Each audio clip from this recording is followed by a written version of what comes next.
Introduction: the river of friction, the illusion of the linear current. The physical universe does not obey wall clocks. It obeys the tyranny of mass. However, the human mind has been infected since its conception with the most destructive psychological illusion of its evolutionary history, the perception of time as an inescapable linear current. From the first breath, inferior biology convinces you. You are convinced that you are trapped in the river of friction.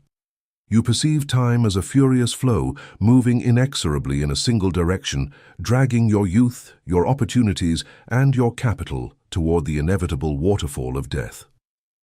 This perception of time flowing is not a cosmological law. It is simply a mechanism. It is the mechanism that your own mammalian brain uses to justify and measure the deterioration of its own cells.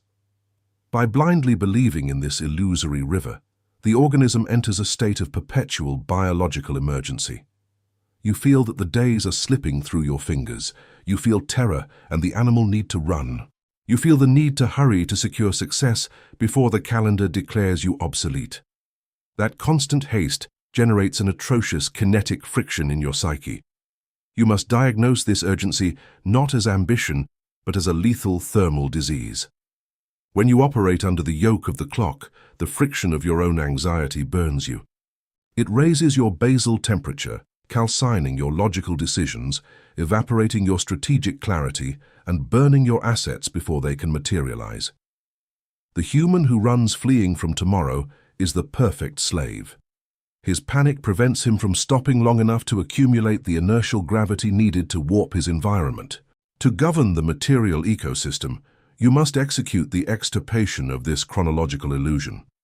You must abandon the turbulent waters of the river and embrace the static density of higher physics. General relativity demonstrates that time is not an absolute master, but a malleable variable, an elastic fabric that bends. It slows down and surrenders in the presence of a mass heavy enough. The lethal operator does not compete against the hands of the clock. He paralyzes them. By stopping emotional agitation, turning off the engine of urgency, and anchoring yourself in the present millisecond with psychopathic heaviness, you acquire hyperdensity. You acquire the immaterial hyperdensity that forces the universe to orbit your unshakable stillness. This is the threshold of your new mental architecture. You begin the construction of the crystal prison. It is not a structure of punitive confinement, but a perimeter of inertial stasis where the laws of temporal wear are suspended. You will learn to manipulate your psychological gravity to freeze time over your empire. Inside this perfect geometry, entropy dies from freezing and matter obeys the static mandate of a monarch who has decided to stop flowing forever. The crystal prison is the definitive rejection of human exploration and biological decay. By encapsulating your mind in this vacuum of total immobility, you protect your domains from biological oxidation and collective hysteria.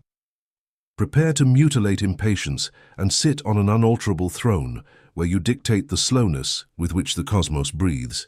You are the weight that forces the hands of time to snap and stop. Chapter 1. The Gravity of the Present, Warping Local Spacetime. The Slave's Relativity, the Absolute Time Fraud. The most devastating cognitive error of inferior biology is the belief in a universal and absolute time. Humanity operates under the premise that time is an unalterable dictator, a cosmic clock ticking at the same pace for king and beggar alike. Under this false doctrine, the weak mind assumes its only option is to run and catch up. The weak mind competes hysterically against the oxidation of its own cells. Subject this illusion to higher physics. General relativity proved over a century ago that absolute time does not exist. Time and space form a single, malleable and elastic fabric. The speed at which time passes is strictly relative to two factors. These factors are the observer's displacement speed and the gravitational mass of the environment. The greater the gravitational field, the slower time flows. Near an infinitely dense object, time, from an external perspective, seems to stop entirely. The lethal operator transplants this astrophysical law into power psychology. The slave is a light entity. Lacking immaterial weight, identity, iron purpose, emotional stasis, he is easily pushed by society's currents. He runs, despairs, pursues success, and reacts to every stimulus. His high speed of mental agitation causes his subjective time to evaporate. To submit time, you must stop being the comet. You must stop being the comet burning in the atmosphere and transmute into the white dwarf star around which comets orbit. You must increase your psychological density until reaching a critical mass that warps time perception in your local ecosystem. This is called acquiring the gravity of the present. You become the static axis. The hyperdensity equation, subtracting movement. In the 3D plane, mass is acquired by accumulating matter. In the operator's metaphysics, hyperdensity, immaterial mass, is acquired inversely, through the total subtraction of useless movement and the eradication of emotional friction.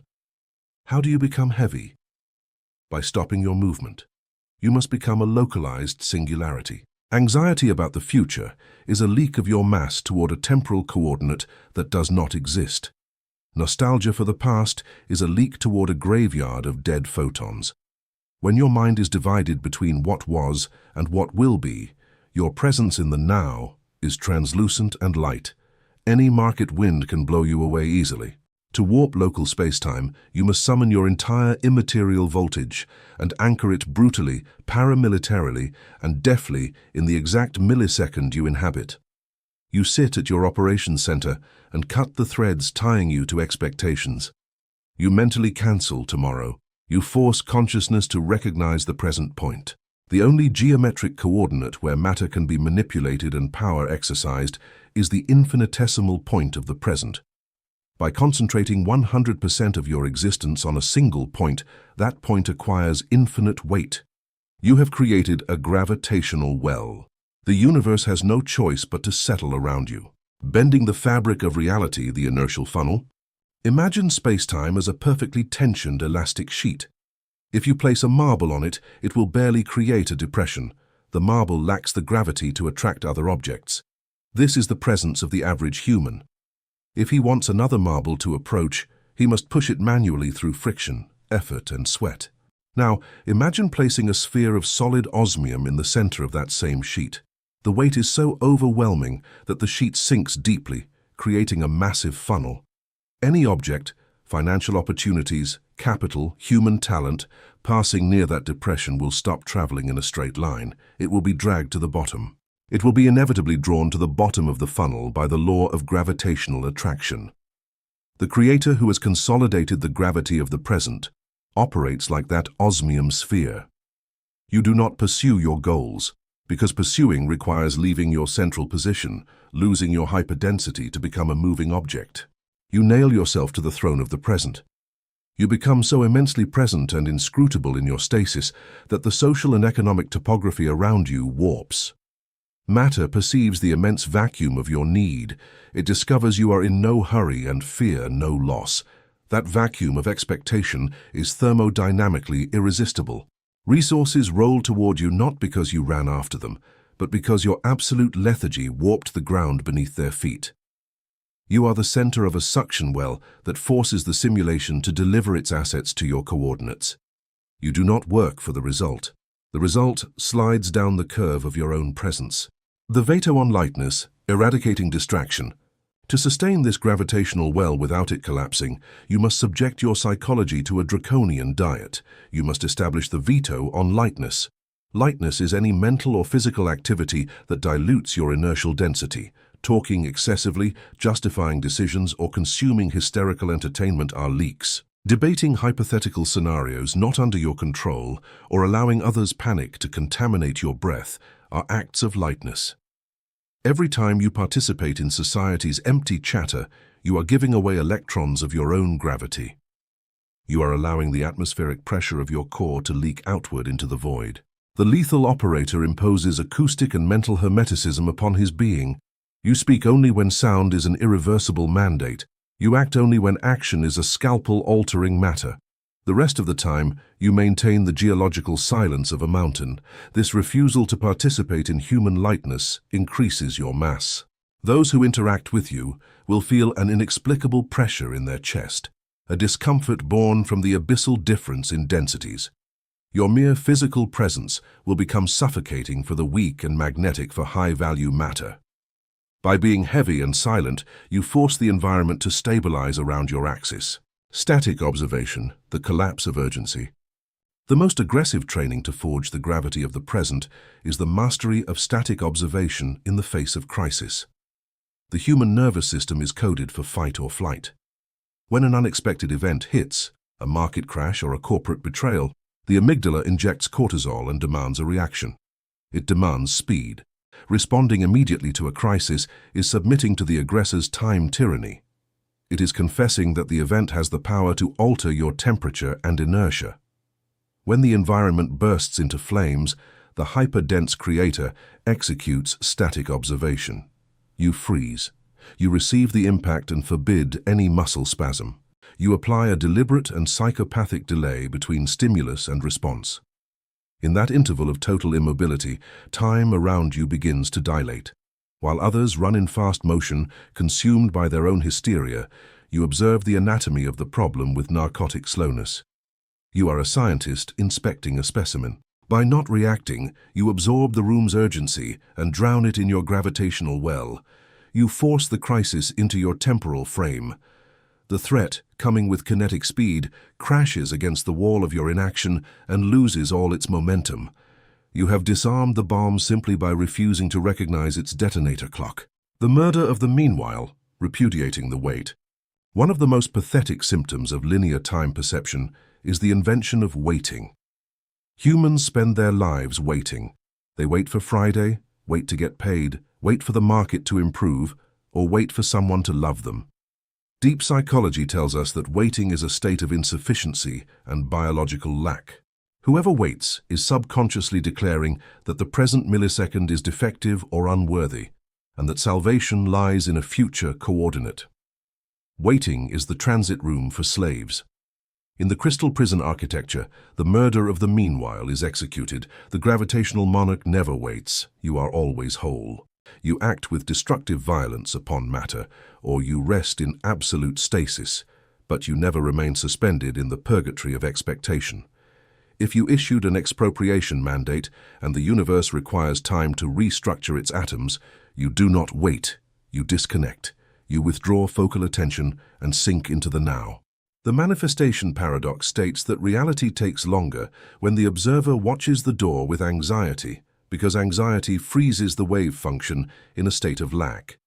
By murdering the wait and becoming radically indifferent to the when, you destroy time's resistance. The empire crystallizes at an obscene speed.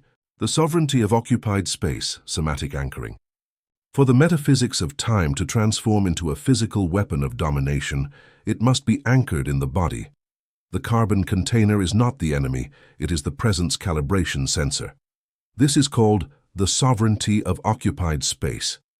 The anxious individual ni siquiera inhabits his own body. He is a ghost. His mind floats kilometers ahead, projecting imaginary misfortunes. His physical movements are clumsy or defensive. The operator establishes total somatic anchoring. You feel the weight of your bones against the chair. You are aware of the atmospheric pressure on your skin. Every movement is executed with absolute precision. You own the geometric space your body displaces in the air. When you enter a boardroom, you do not do it as a visitor. You do it as the tectonic plate that just claimed ownership of the terrain. This brutal occupation of physical space sends an undeniable electromagnetic signal. There is an organism that is not dissociated. There is an organism that does not flee the present and possesses unshakable thermal density. Somatic anchoring is the visible manifestation of your invisible hyperdensity. When your body is as still as your mind, you become an immovable object.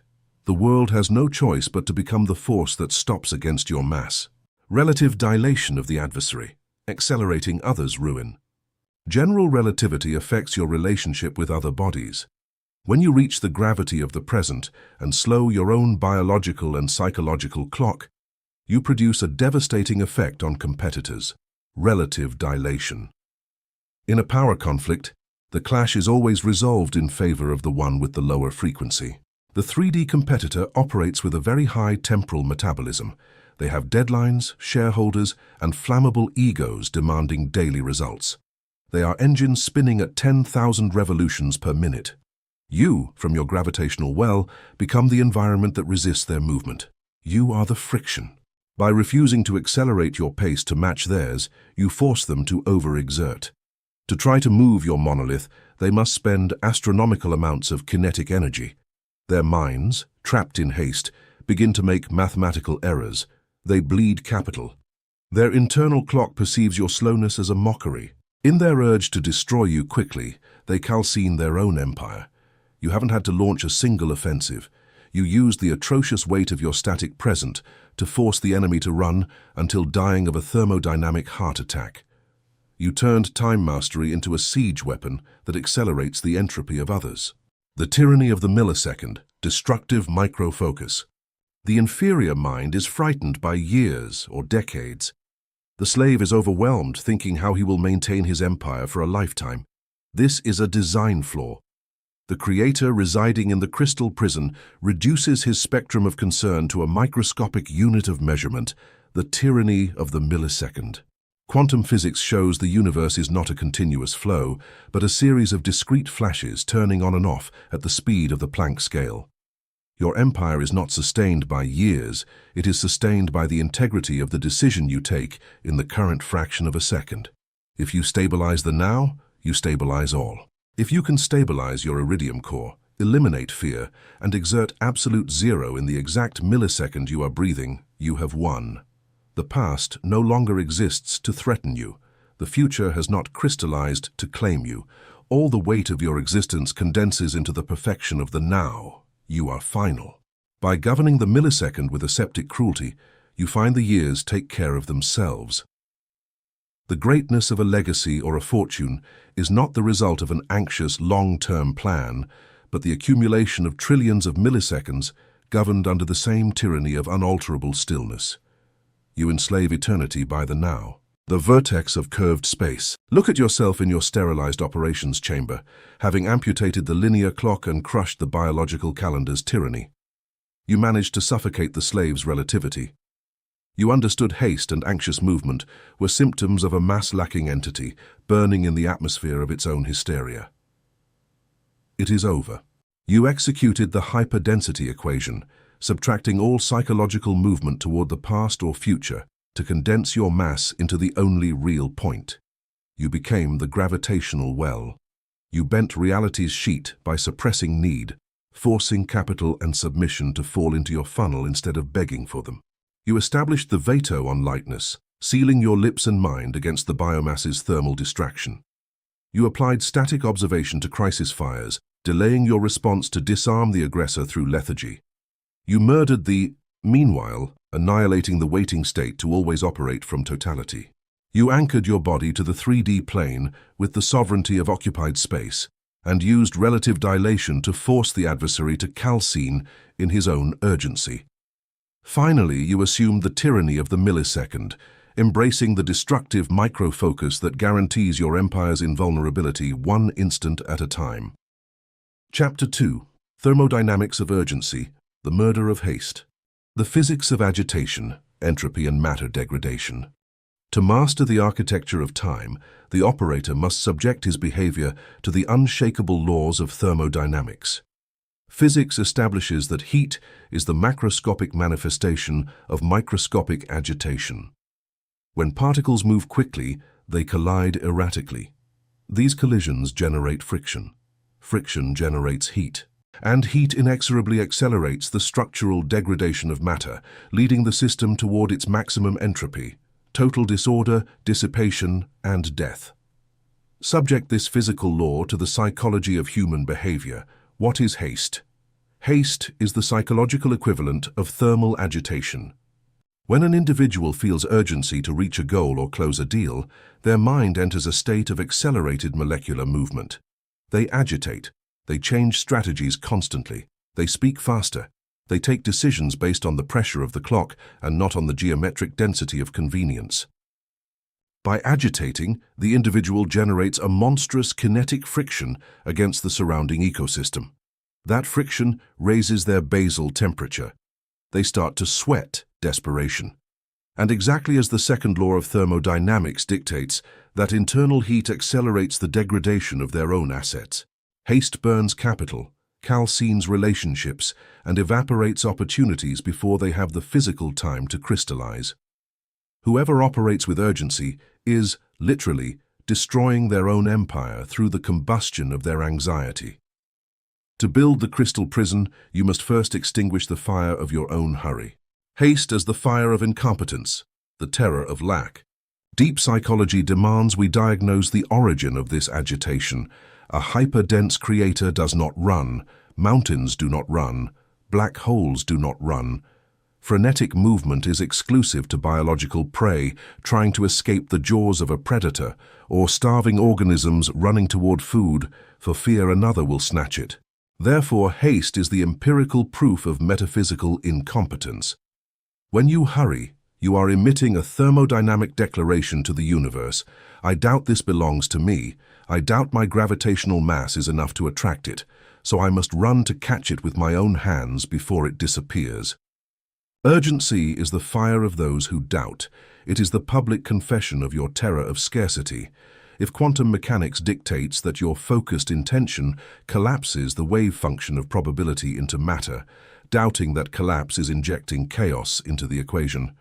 Doubting is a thermal leak that dilutes your power. If you know with unmovable and aseptic certainty that the objective is already yours in the immaterial plane, running toward it is pathetic. The lethal operator murders haste because he understands urgency is the gravest insult the biological ego can hurl at the infallibility of his own consciousness. The biology of panic, the wear of cortisol. You must observe urgency from the physiology of your own carbon vehicle. Evolution designed the sympathetic nervous system to activate the fight or flight response. When the environment demands haste, the adrenal glands flood the bloodstream with adrenaline and cortisol. The heart rate skyrockets. Blood leaves the prefrontal cortex, the center of logical and strategic thinking, and flows to the limbs to allow the run. In the prehistoric jungle, this guaranteed survival. In the creation of financial and territorial empires, it is suicide. You are operating with the chemistry of a frightened animal. When you operate under the tyranny of the clock, you force your body to live in a state of perpetual emergency. You take corporate and vital decisions with a brain soaked in fear hormones, deprived of its superior analytical capacity. This sustained effort wears down the chassis irreversibly.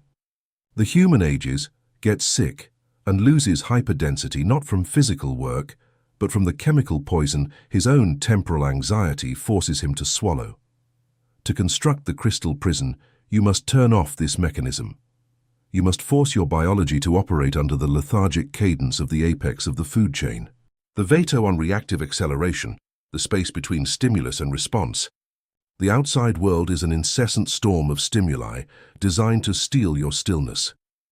Economic crises, demands from subordinates, and social emergencies are calibrated to demand your immediate attention. They scream, "Act now!" The lethal operator responds by instating the veto on reactive acceleration. The thermodynamic freedom of the creator resides exclusively in the fraction of a second between the external stimulus and the internal response. The slave lacks this space. If pricked, he bleeds. If scared, he runs. You must widen that space until it becomes an abyss. When reality demands speed, you apply the inertial brake. You receive catastrophic news and place it in your freezer. You forbid yourself from altering your breathing or moving your hands faster. By refusing to accelerate in response to pressure, you break the neck of the urgency dynamic. You force the situation to submit to your dictatorial tempo. Whoever controls the speed of the interaction controls the outcome.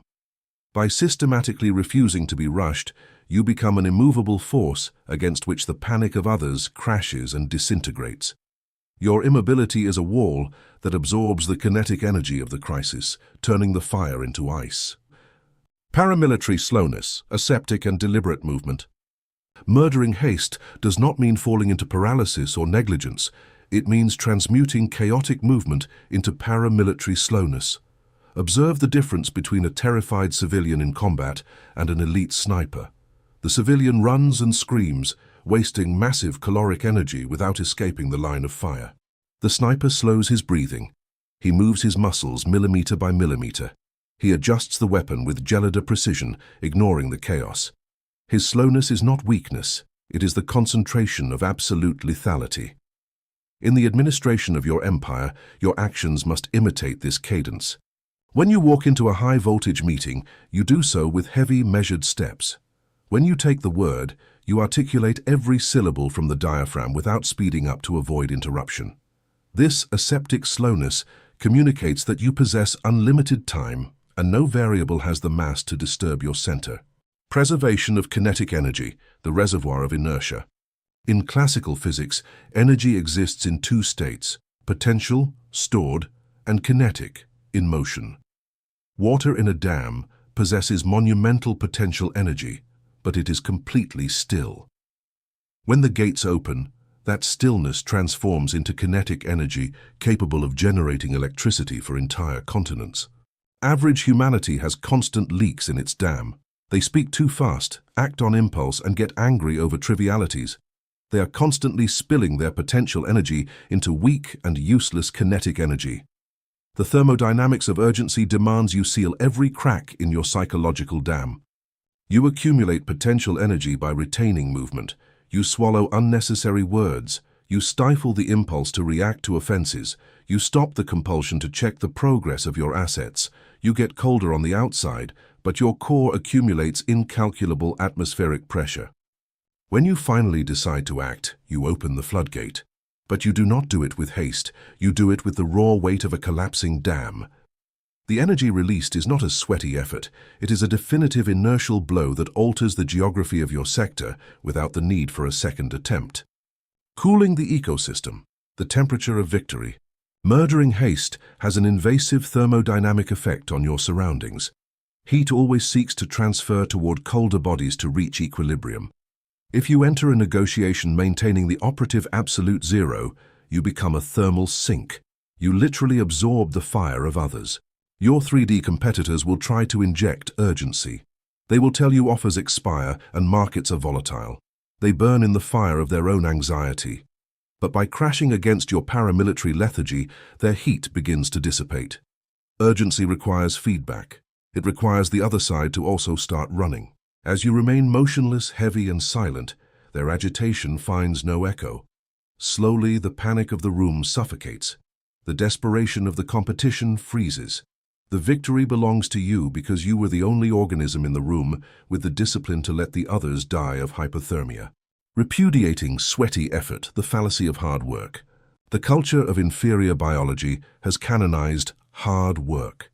The slave is indoctrinated to believe that the universe rewards physical sacrifice, sleepless nights, and ulcers. They teach you that power is proportional to the friction you endure. This is a deception to keep the turbines of slavery spinning. Physics does not reward pain. Physics obeys density and leverage. The creator in the crystal prison repudiates the merit of sweat. Excessive effort is the physical proof that your system is inefficient. If you have to push a wall until you bleed, you have not understood the architecture of the wall. Murdering haste means abandoning the cult of hard work to embrace dense work. Instead of 1,000 hurried actions, you spend 99% of your time in static observation and then execute one single millimetric action that collapses the structure. The empire is sustained by an architect who rarely rises. The maturation of the asset, the crystal in the dark. The final goal of annihilating urgency is to allow the physical miracle of crystallization. Diamonds are not forged on the surface, exposed to movement. They form in abyssal depths, in absolute darkness, under immemorial silence and crushed by incalculable geological pressure over time. Your assets and power must undergo this same maturation. The anxious entrepreneur digs up the seed every day to see if the root grew. The terrified investor sells impulsively. That agitation prevents the molecular cohesion of capital. When you lock your monopolies in the crystal prison, you stop the agitation. You bury the immaterial order and forget it through operative amnesia. By abandoning the haste for the result, you create a perfect thermodynamic container. The pressure of your unmovable certainty forces reality to organize into unbreakable structures. The empire hardens not by your hands, but by the cruelty of isolation. The dissolution of the mirror of urgency. In the ashboard, the egregor uses the mirror of urgency to reflect your own fears back to you. When you see others running, the mirror tells you that you are falling behind. This is a visual and acoustic lie. The speed of the biomass is not progress. It is the frantic vibration of an insect trapped in a spiderweb. By murdering Haste, you shatter this mirror. You realize that there is nowhere to go because you are already the destination. The concept of late or early is a fiction of the clock. In the crystal prison, you exist in a state of post-haste. You have already won the race by refusing to stand at the starting line. This creates a void of meaning for the aggressor. When they try to race you and you don't even look at the track, they lose their sense of direction.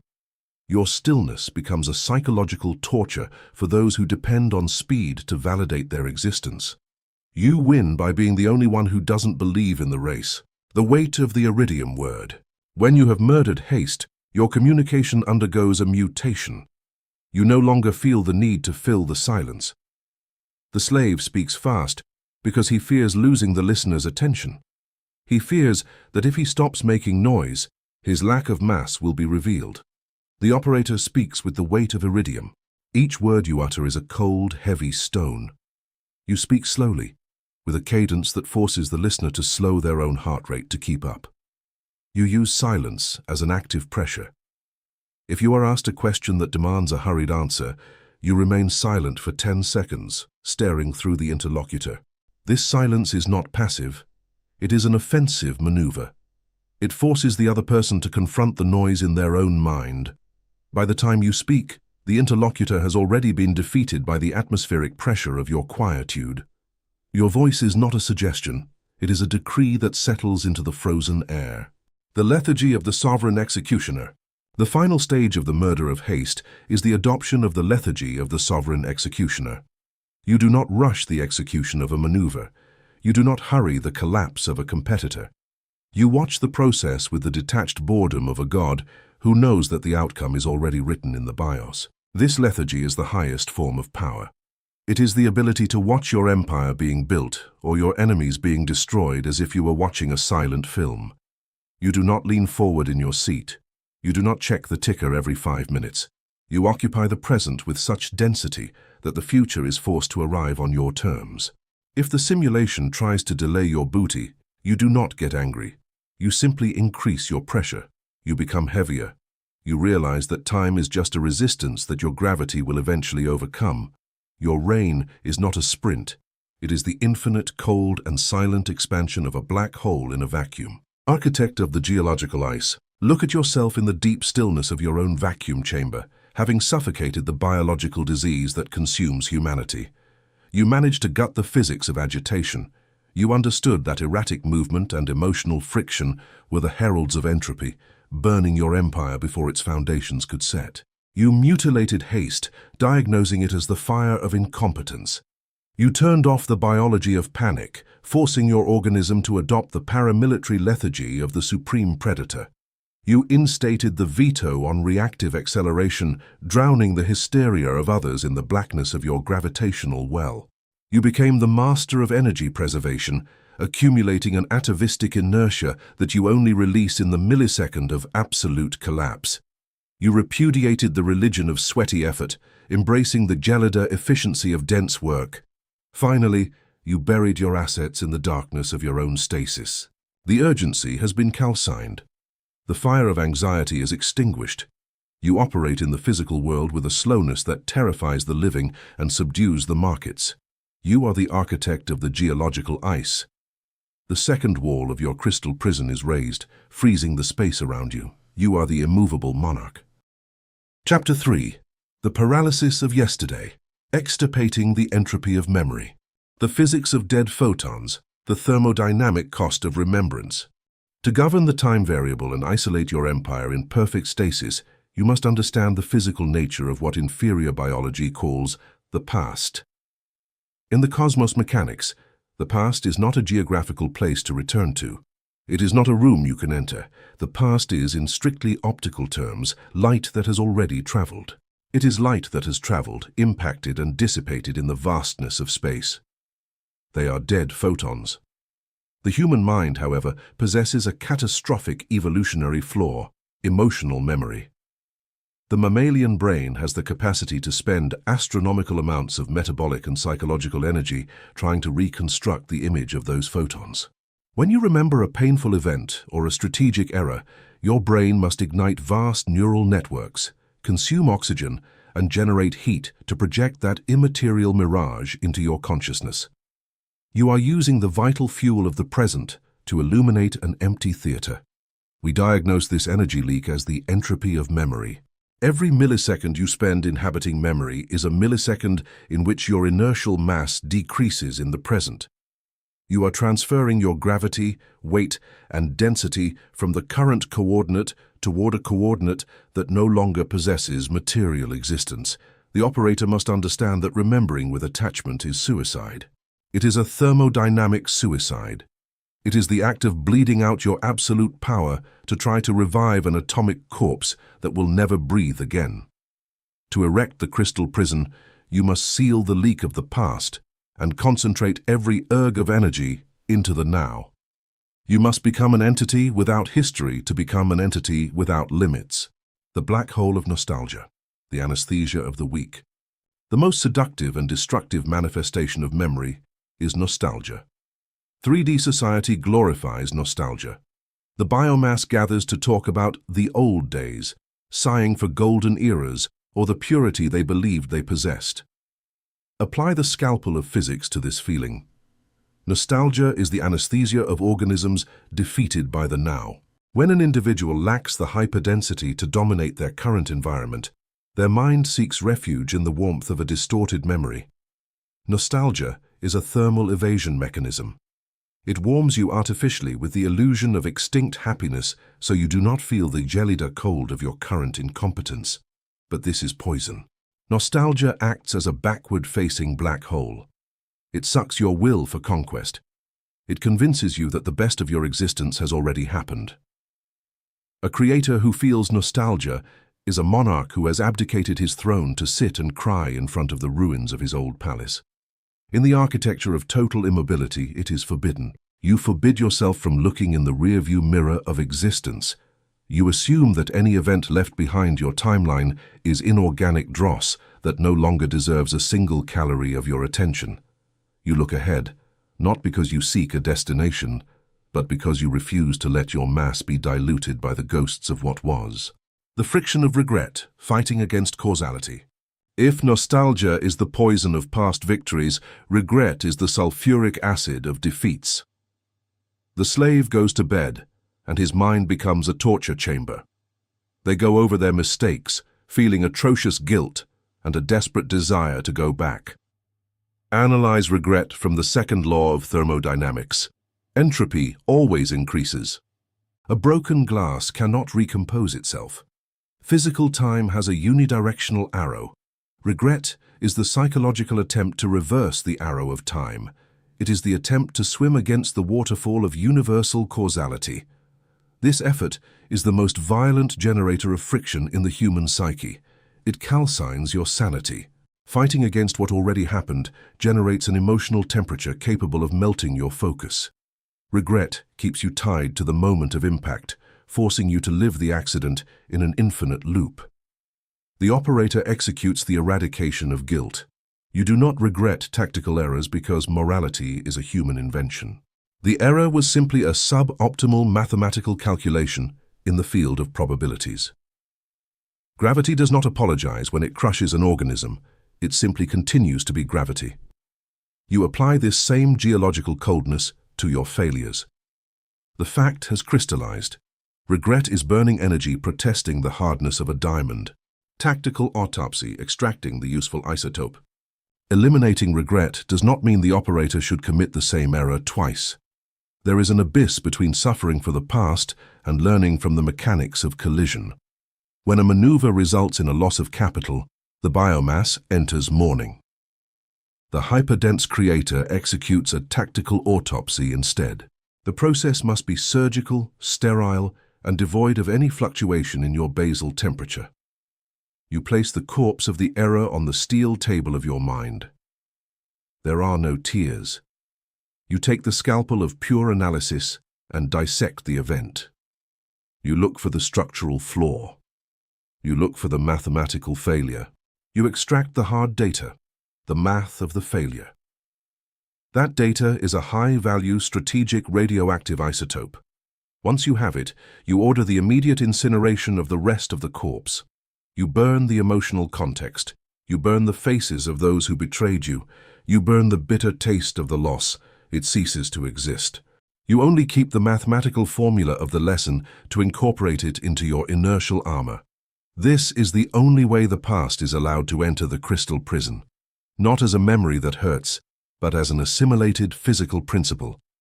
You feed on the data of your own destruction to become an indestructible force in the present. The corpse of glory, the dead weight of trophies. The danger of memory does not reside only in failures. Past victories are double-edged swords that threaten to melt the walls of your empire. The human collects trophies.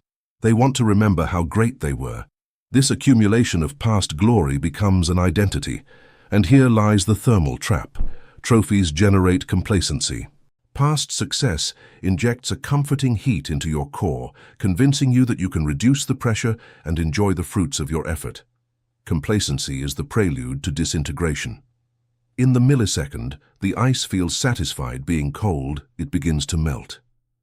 The lethal operator buries the glory and destroys the pedestals. You forbid yourself from consuming your own biographical success.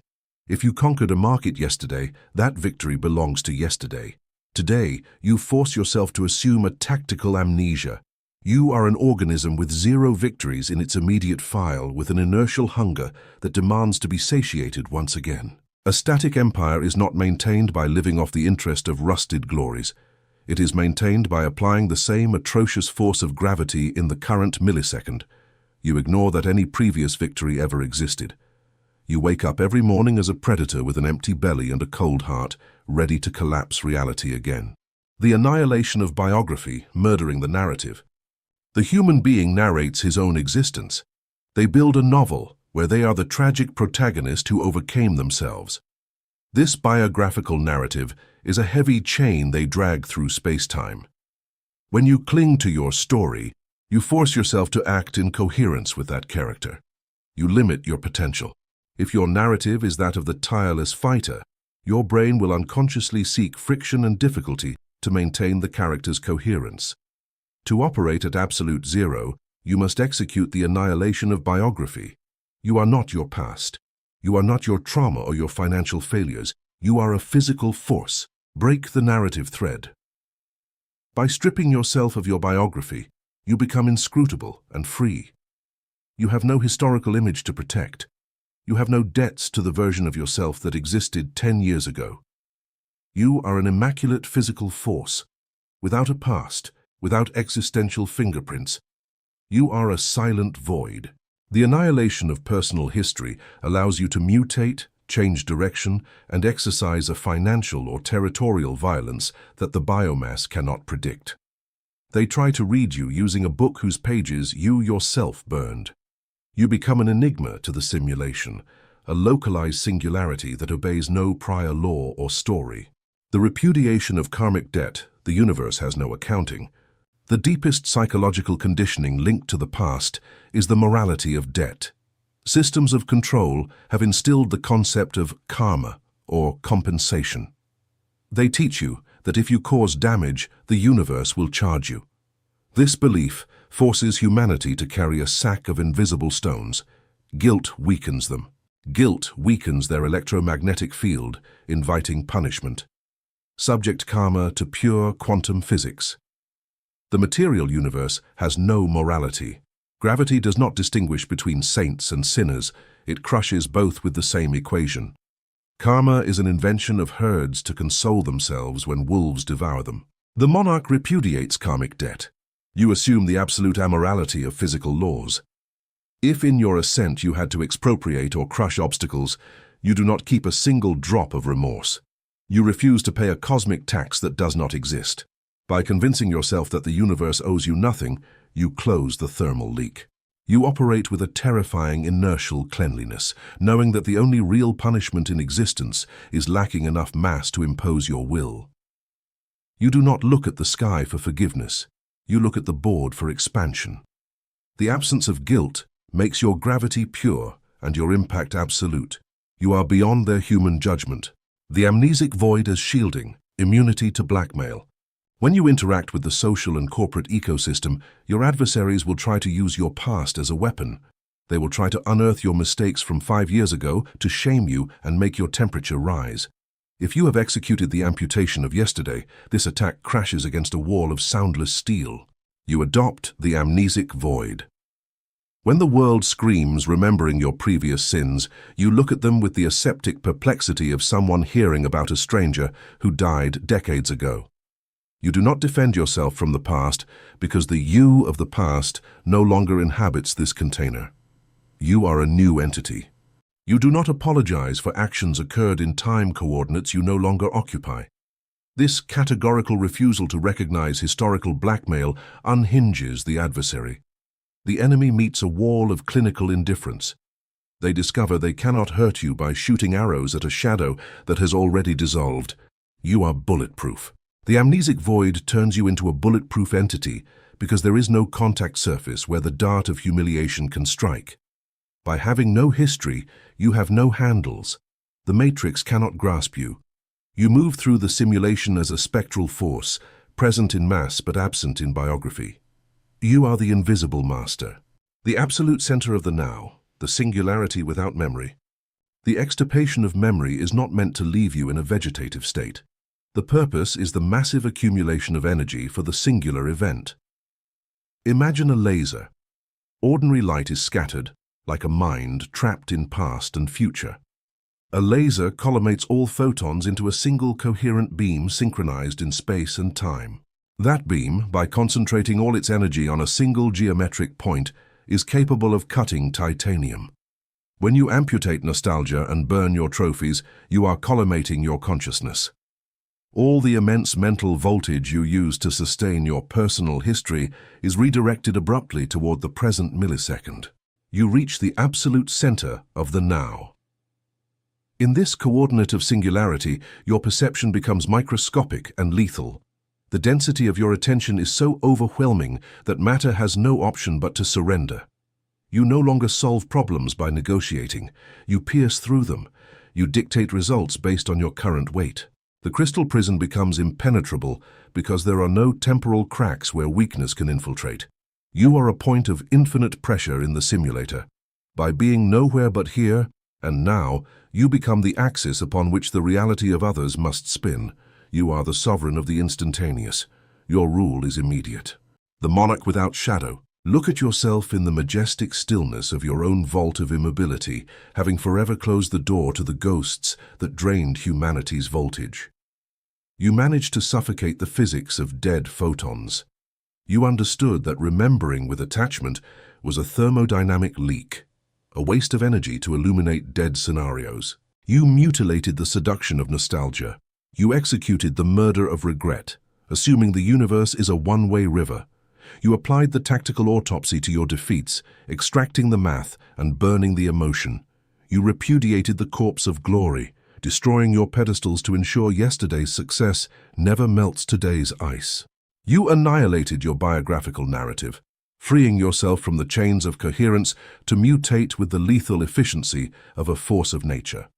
You rejected the karmic tax, embracing the amorality of physical laws to operate with aseptic cleanliness. You turned your memory into a defensive black hole, an amnesic void. The umbilical cord with time has been cut. You are no longer the sum of your experiences. You are the totality of the mass concentrated in this single cosmic heartbeat. You are the monarch without shadow. The third wall of your immovable empire has been raised. You are ready to stop chasing matter through the hours. Stay cold. Chapter 4. The Block Universe, the coordinate of the immovable empire. Biological myopia, the dissection of Minkowski space. For the crystal prison to acquire its absolute hardness and seal your ecosystem against time anxiety, you must subject your understanding of the cosmos to the most violent eradication in human history. You must murder the illusion that the future is a dark vacuum that has not yet been written. Subject reality to the physics of the space-time continuum. In theoretical physics and general relativity, there exists the mathematical model of Minkowski space, a four-dimensional structure where the three spatial dimensions, length, width, depth, fuse indivisibly with the dimension of time. This is an unbreakable law. The astrophysical conclusion of this model is what science calls the block universe, or eternalism. Under this law, the universe is not a film being recorded in real time. It is an immense block of titanium crystal, static and perfectly finished. Everything that has existed and the present millisecond already coexist simultaneously. The perception that time flows or that the future does not yet exist is purely and exclusively biological myopia. The mammalian brain, a primitive processor designed to flee predators, lacks the bandwidth to perceive the totality of the four-dimensional block. To avoid sensory collapse, biology forces you to see it in slices. The slave walks inside the dark crystal with a tiny flashlight, believing reality only exists where his light, the present, is focusing, terrified that the next step leads to a vacuum. The lethal operator turns on the lights of the entire geological structure, revealing that the future is already fossilized. It is an immovable fact. Abandoning creation, the myth of the anxious builder. When the intellect assimilates the physics of the block universe, the paradigm of entrepreneurship, conquest, and power suffers a cataclysmic collapse. 3D society indoctrinates the biomass in the religion of creation. They tell you to sweat, suffer, and bleed to build your future as if it were a fragile house of cards. They convince you that success is a building you must raise brick by brick, and if you stop, it will remain unfinished. The lethal operator diagnoses creation as the friction of thermal idiots. If the block universe is a static mathematical reality, then the empire you wish to rule is not a fantasy to be manufactured. It is a geometric coordinate that already exists. At some specific latitude and longitude of the space-time continuum, x, y, z, t, your empire is already perfectly crystallized, functioning with zero friction, bathed in the ice of your unquestionable authority. It is already done. It is already consolidated as an unalterable reality. Understanding this uproots the anxiety of constructive effort. You are not a laborer carrying bricks toward an uncertain future. You are an inertial navigator moving through a static map toward a coordinate of hyperdensity that already belongs to you by cosmological right. The job is not to build. The job is to intercept. The murder of hope, the weakness of the one who desires.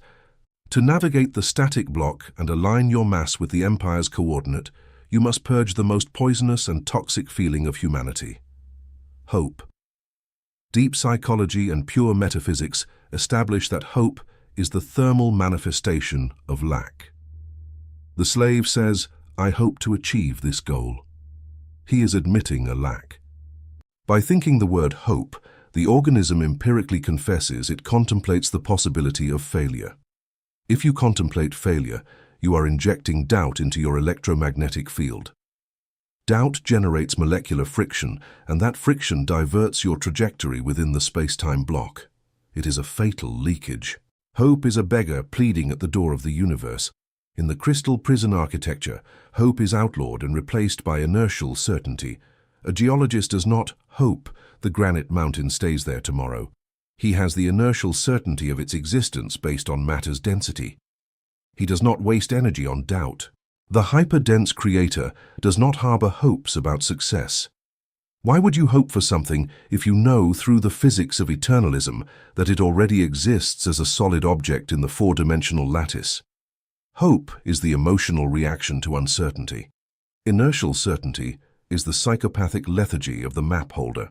The mechanics of interception, tuning the gravitational mass. If the empire already exists in the block universe, the ballistic question is, how does one travel from the current coordinate of scarcity to the coordinate of absolute power without using the friction of anxiety? The answer resides in the thermodynamics of frequencies and the tuning of gravitational mass. It is a matter of resonance. In quantum mechanics, matter's states are determined by vibration and density. Your current coordinate has a specific density. The coordinate of your immovable empire has an astronomically higher density. If you try to move toward that coordinate, while maintaining the psychology of scarcity, low density. Space-time repels you. To intercept your empire, you must imitate its thermodynamic state in the present millisecond. Visualize yourself in that future coordinate, a monarch who has subdued his ecosystem, possessing infinite capital and operating with the coldness of absolute zero. That monarch feels no anxiety or haste. He does not beg. The mechanics of interception demand you embody that paramilitary lethargy today. If you act with a slave's urgency, you are moving away from the coordinate. If you anchor yourself in absolute rest and aseptic indifference, your density matches the crystallized empire's density. Tuning both masses makes gravitational attraction inevitable. Thermodynamics of passive attraction, the zero-friction magnet. The physical 3D ecosystem is inherently resistant to change. When the biomass tries to alter reality using brute effort, stress, and heated negotiations, they generate a hot shockwave. The physical universe detects that heat as an aggression and responds with friction. Obstacles, betrayals, and legal delays appear.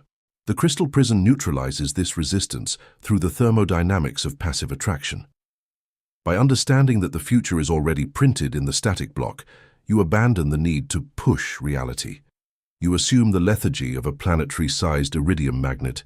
You are the attractor, not the seeker. A magnet does not strive to attract iron filings. It does not sweat. It does not generate convective heat. It simply exists in its maximum expression of a magnetic field, and matter is forced to submit to its lines of force. The operator who has eradicated doubt and hope becomes this zero-friction field. Your decisions of market absorption or territorial dominance are executed as soundless mathematical sentences. Since you emit no radiation of desire, the universe finds no hot surface against which to exert friction. Adversaries surrender their territories without understanding why. You drag the coordinate through gravity. Structural detachment. You are not the empire, you are the observer. A critical flaw that melts power architects is the fusion of identities. The inferior human builds a company or a fortune and fuses his biological ego with those objects. If the company suffers a setback, his psyche bleeds. In the contemplation of the block universe, this fusion is a metaphysical aberration. You must execute structural detachment. The empire, the capital, and the submission are geological formations within the space-time crystal. They are matter. You, at your purest core, are not the matter. You are the iridium eye, the hyper-dense consciousness moving and illuminating the different slices of the block. You are not the empire, you are the observer who has decided to occupy the coordinate of the empire. This clinical dissociation is the supreme armor of your inertial health. When you look at your 9-figure bank account, you feel no inflatable pride.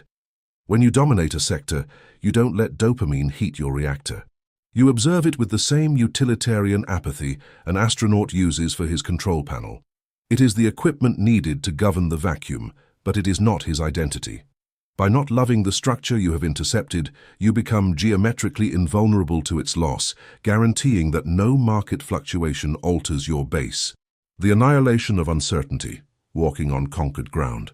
How does an operator, who has assimilated the physics of eternalism, move through his own existence? With the soundless petulance of one walking through the ruins of a city he has already conquered. The biomass lives immersed in uncertainty. Business meetings and economic fluctuations produce tachycardia in them. They genuinely believe the result is in the air. The monarch inside the crystal prison has murdered uncertainty. When you enter a boardroom where your corporation's fate is debated, you do not debate. You do not fight to secure an uncertain future. You sit at the head of the table knowing the film's ending. You know your victory is already solidified in the 3D block. Your body language and your geological silence transmit the overwhelming certainty that the current conflict is a mere bureaucratic procedure the universe is processing. You have already ordered the coordinate. The world is simply catching up to your weight. The enemy catches this subconscious signal. Before them is not a rival trying to win. There is a lethargic entity observing them with the boredom of one who knows they are operatively dead. The absolute certainty that the future is immovable destroys the will to fight of any living organism. They surrender to the inevitable. The obstacle autopsy, the linear mirage of failure. The reptile in your brain will try to rebel when the material universe presents what inferior biology calls an obstacle.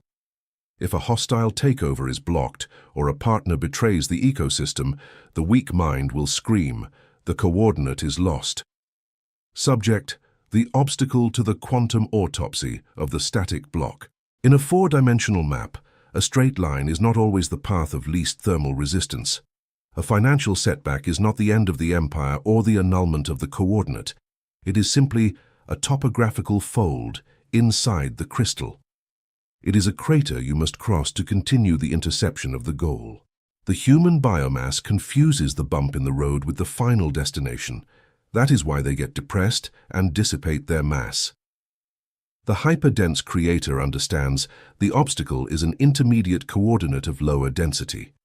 Faced with a catastrophic reversal, you apply psychological ice. You do not force reality. You accept the new topographical configuration in a millisecond without shedding a calorie of regret. You inspect the damage with the apathy of a machine recalculating a GPS route, knowing absolutely that the final destination coordinate, the immovable empire, has not vanished. It only requires a slightly different angle. The osmium throne in the eye of the hurricane, macroscopic immobility. The ultimate manifestation of the block universe architecture in your psyche is the consolidation of the osmium throne. It is the state of macroscopic immobility. While you rise in the hierarchies of power, the storms will become more violent. Corporate purges and social hostility will form thermal hurricanes. The parasitic matrix is designed to shake living organisms until they bleed. The crystal prison is the soundless eye of that hurricane. By understanding that future and past are integral parts of the same cosmic object you inhabit, external chaos loses its threat. You stop at the center of your own gravity. Corporations burn outside, competitors run desperately, and society screams about a new apocalypse every quarter. You observe them from the seat of eternal consciousness. You do not emit panic mandates. You do not restructure finances out of fear. You allow no hyperdensity to be expropriated by the thermal storm. Your immobility in the face of chaos is the most devastating act of geometric arrogance. You communicate to the matrix's hurricanes that you are an anomaly too heavy to be lifted by their winds, too cold to be melted by their fear, and too anchored in reality's deep structure to be moved even 1 millimeter. Architect of the cosmic fossil, look at yourself in your own stasis, having decapitated the biological illusion of flow. You managed to suffocate the myopia of linear perception. You understood the universe is not a treadmill, but Minkowski space, a static block where the empire you wish to rule is already perfectly fossilized. It is yours. You mutilated the anxious effort of the builder, abandoning the sweat of creation to embrace the cold physics of coordinate interception. You executed the murder of hope, replacing that thermal weakness with the inertial certainty of the map holder. You tuned your mass through aseptic lethargy to attract the goal. You established structural detachment, refusing to fuse your consciousness with the inorganic matter of success, guaranteeing zero friction. You annihilated the ecosystem's uncertainty, walking through corporate boardrooms with the dull boredom of one who walks through territory that already belongs to him. You subjected linear failure to quantum autopsy, assuming obstacles are simple topographical variations on your route toward the absolute coordinate.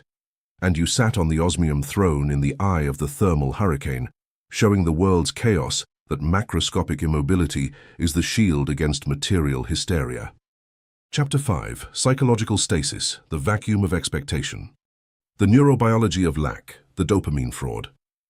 To erect the unshakable walls of the crystal prison, you must execute a surgical intervention on the chemical engine that drives the inferior biomass. The entire humanity is a slave to one neurotransmitter, dopamine. Popular science has wrongly classified dopamine as the pleasure molecule. Deep neurobiology proves the opposite. Dopamine is the molecule of anticipation. It is released not when you obtain the reward, but when you expect to obtain it. It is the fuel of lack. When a human sets a goal, their brain floods them with dopamine to force them to move toward the future. This chemical generates a feverish excitement, a metabolic heat that calcines the present. Expectation creates, by geometric definition, an abyss between the coordinate you occupy, where you lack the object, and the future coordinate, where you expect to have it. That abyss is the thermodynamic hell of humanity. Human suffering is not born from physical pain. It is born exclusively from the friction between expectations and reality. If you expect the market to reward you and the market collapses, the gap between your hot expectation and the cold reality generates a psychological shockwave that fractures your inertial mass. The lethal operator diagnoses expectation as an unacceptable voltage leak. To govern, you must apply a tourniquet to this circuit. You must transmute into an organism operating in a state of psychological stasis, a condition of absolute emotional immobility where biological desire is replaced by the mechanical, aseptic, and gelida execution of the mandate. You stop being a seeker and become an immovable destination point for the matter that surrounds you. The friction of waiting, the wear of the fixed gaze. In collision mechanics, if you emit a force and stay watching the result with muscular and emotional tension, you are generating convective friction. You are blowing on the embers of your own stress. The average entrepreneur makes a high-impact decision and immediately sits down to wait. They monitor charts. They watch the clock. They consume their metabolic energy, searching for signs that their expectation will be met. The metaphysics of manifestation repudiates this attitude. Anxious attention acts as thermal resistance. In quantum physics, the quantum Zeno effect proves that constant observation of an unstable system can freeze its evolution and progress. When you watch your own order with the anxiety of one who doubts, you prevent the mathematical probability from collapsing in your favor. Your fear that it won't happen keeps matter in a state of suspension. Psychological stasis demands the murder of the fixed gaze. You emit the order and execute the move with zero friction violence. In the exact millisecond the order leaves your core, you execute the amputation of interest. You withdraw your attention. You turn around. You submerge yourself again in the static center of the now. By emptying yourself of expectation and refusing to monitor the result, you snatch the friction of your doubt away from the universe. The guillotine of desire. The monarch does not yearn. Desire is the antithesis of gravity. Desiring something is the empirical confession that it is outside your control perimeter. The beggar desires. The prey desires. The hyper-dense creator, stabilized at 0 degrees Kelvin inside his crystal prison, does not desire. He dictates. Desire is hot and rising. It seeks to reach the atmosphere. The mandate is cold and descending. It crushes the Earth's crust with its geological weight. To reach the vacuum of expectation, you must subject all your biological impulses of ambition to the obsidian guillotine. You do not desire that your empire expands. You observe how expansion is the ineludible mathematical consequence. You do not yearn to crush your competition. You execute their disintegration as a procedure of territorial hygiene. By extirpating desire, you eliminate attachment to the result. And when the result no longer matters emotionally, you acquire supreme invulnerability. Material reality cannot extort an organism that is indifferent to it. The vacuum of your desire becomes a black hole that physical matter feels compelled to fill.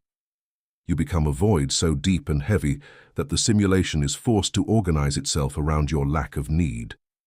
By wanting nothing, you make it impossible for the matrix to withhold anything from you.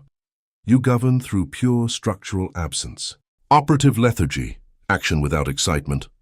The biomass confuses apathy with paralysis. They believe that if there is no emotion, there is no action. The slave needs motivational speeches or the terror of poverty to move the world's pulleys. His action depends on the inflammation of his nervous system. Psychological stasis does not stop you. It purifies your movement. It introduces the concept of operative lethargy. In this state, you are capable of executing maneuvers of corporate destruction or colossal financial mergers submerged in absolute boredom. Your hands move the threads of the universe, but your nervous system stays in the same lethargic frequency as if you were staring at a blank wall. Execution without excitement is terrifying to the environment. When your adversaries face you, they expect to see the shine of ambition in your eyes.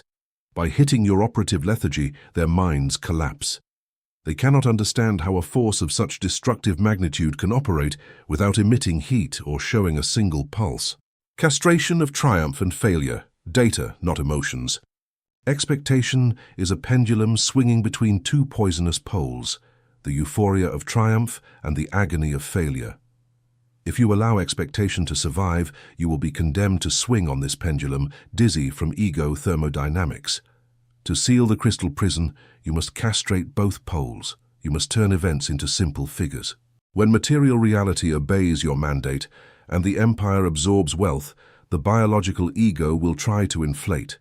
It will try to secrete dopamine and scream victory. You must repress this impulse with the coldness of an ice block.